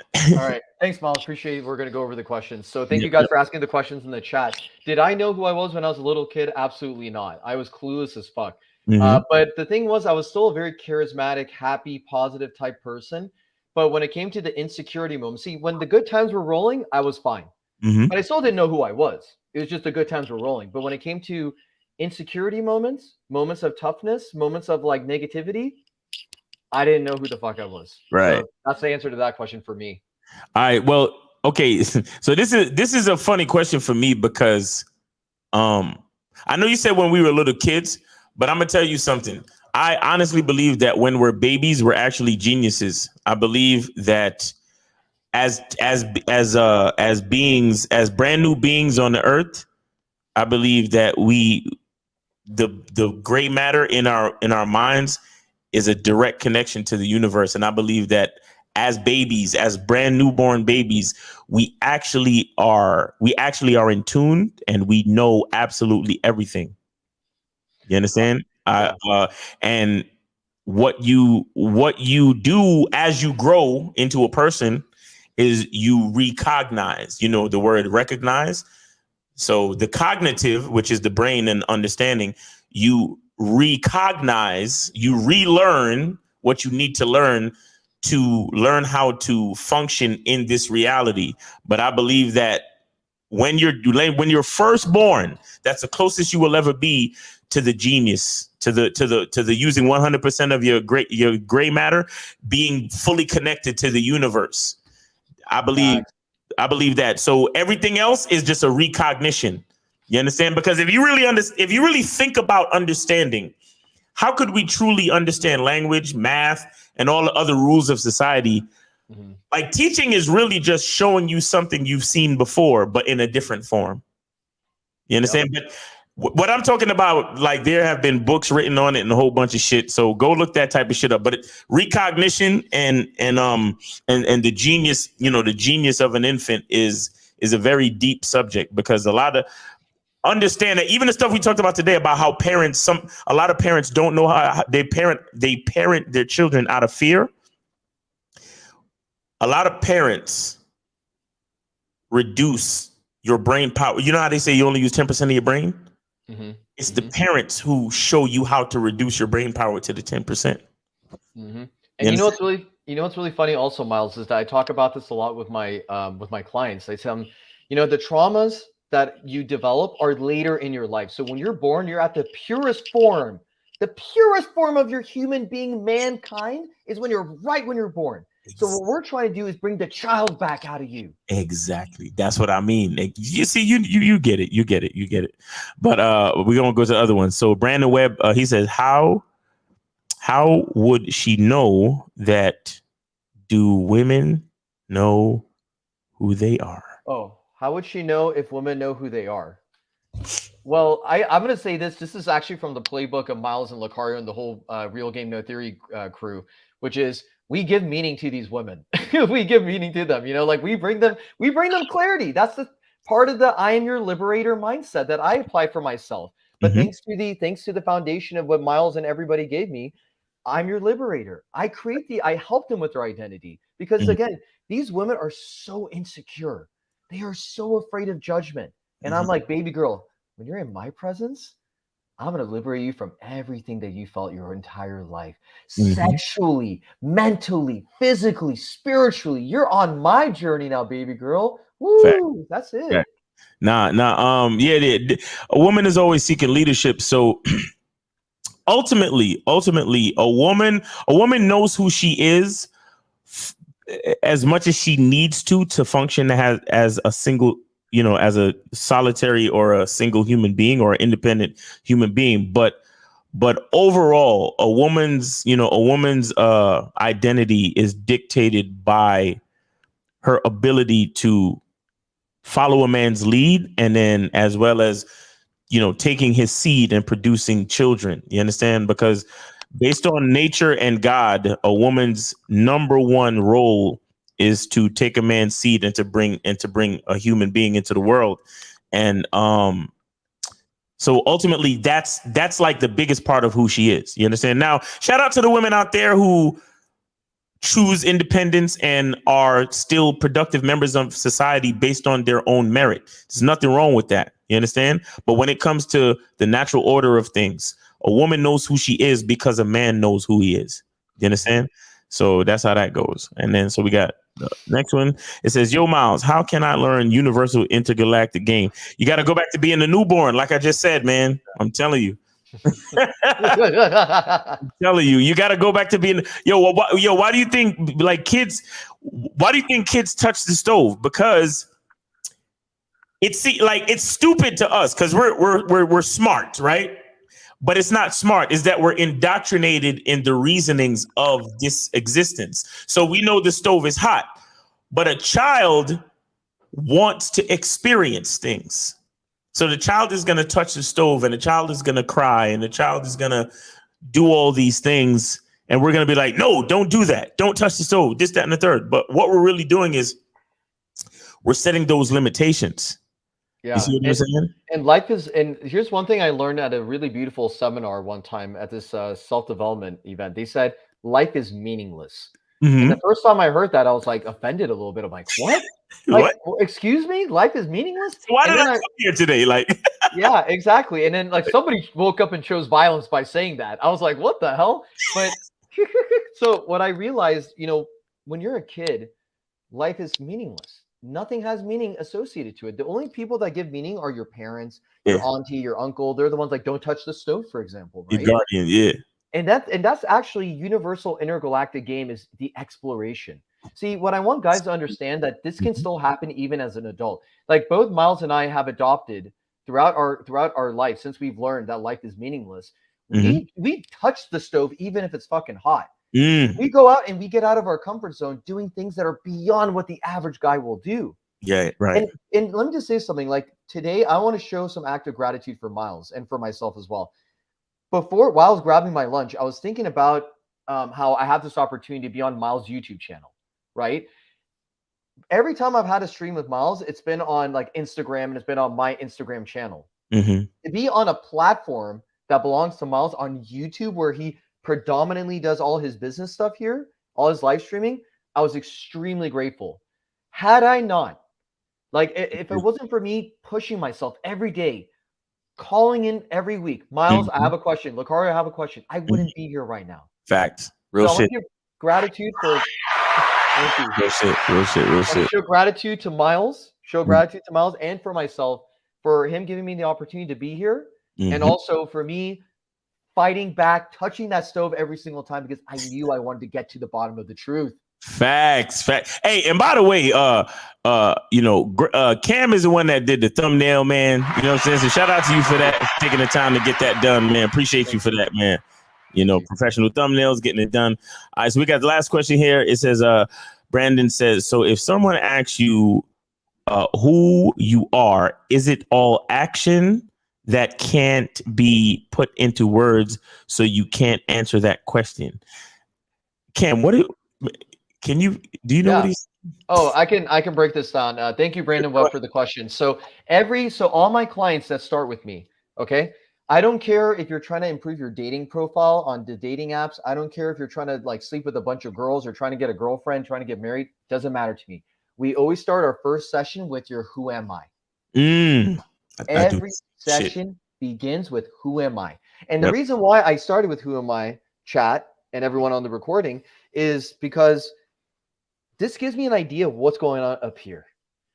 And I'd say explain your insecurities, your passion, your goals, what's your view on women, what's your view on the world, everything, right? And then what we do that Miles and I were able to delicately break these who am I statements down so well is that we can see the inconsistencies, right? Because Miles talked about consistency. I can see the inconsistencies. I can see the judgments of yourself and judgments of other people. Right. So what we do is we knock these things down, make you consistent, make you judgment free, and put you in a situation where if a girl says, who are you? Say, I'm this badass motherfucker, girl. What's up with you? Come over here. Let me talk a little bit more. Let me just talk a little bit closer to you. Come over here. Yeah. Come over here, girl. Like, don't be shy. Right.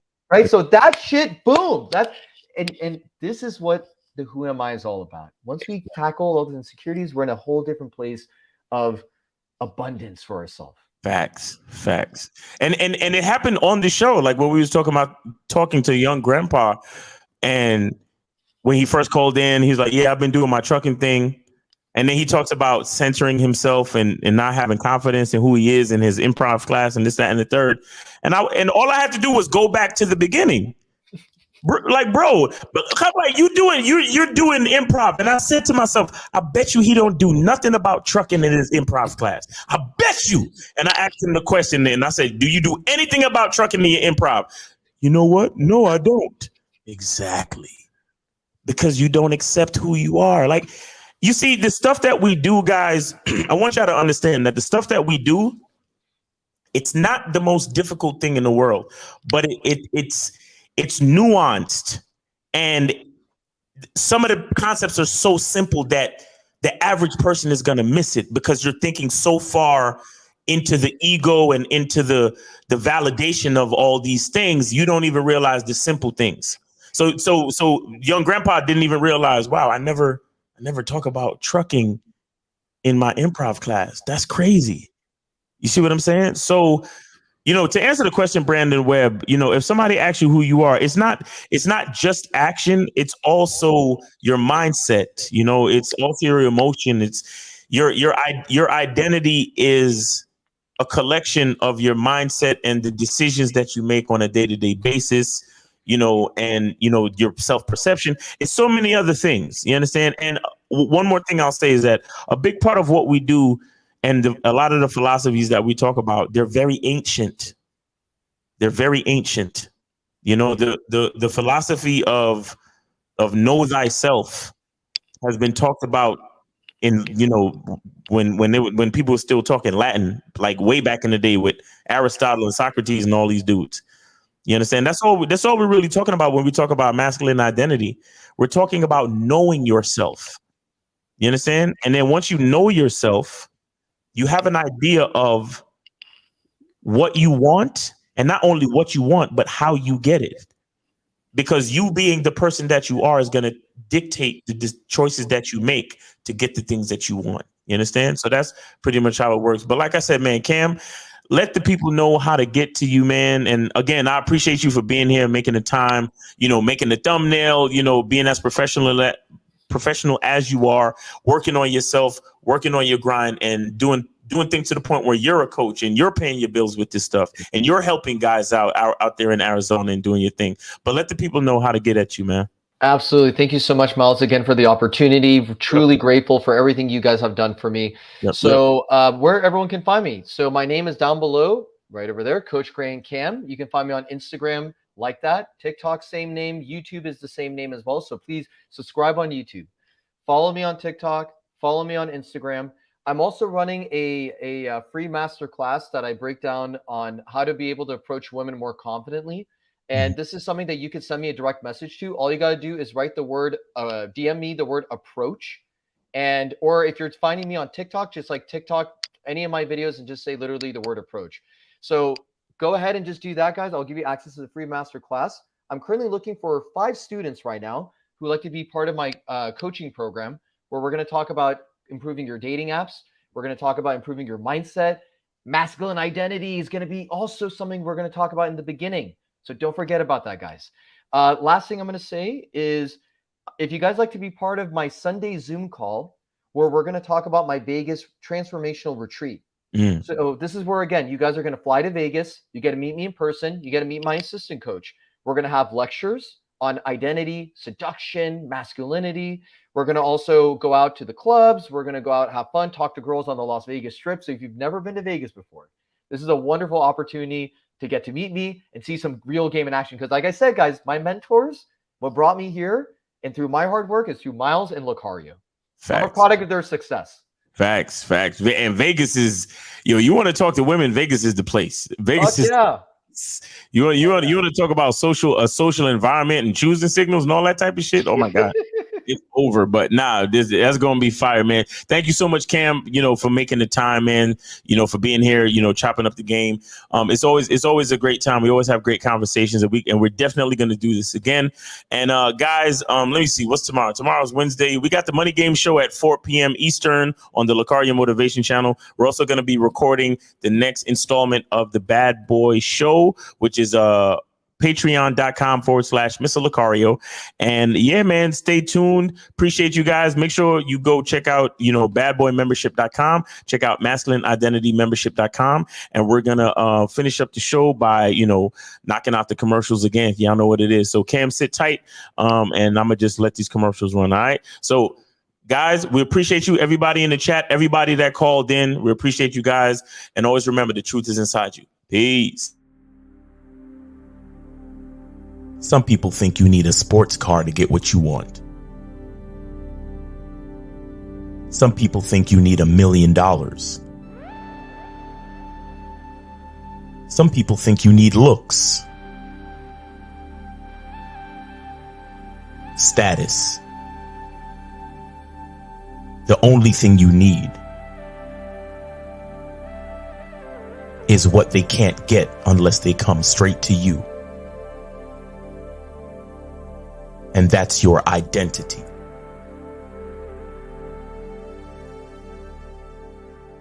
Join the Masculine Identity membership today.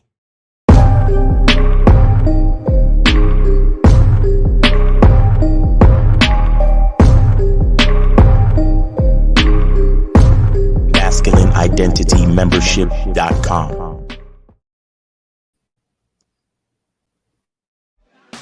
When it comes to being a man, it's about being that rock. It's about being stable.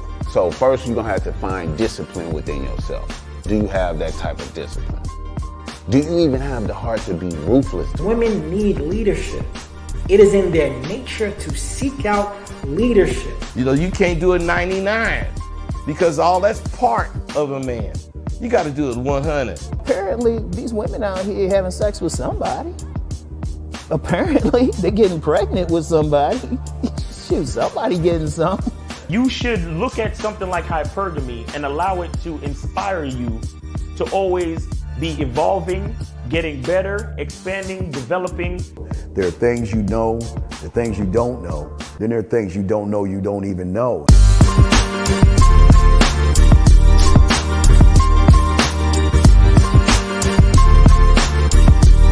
There can be 10 of us in one room, and there's one question, and there's 10 correct answers, all different.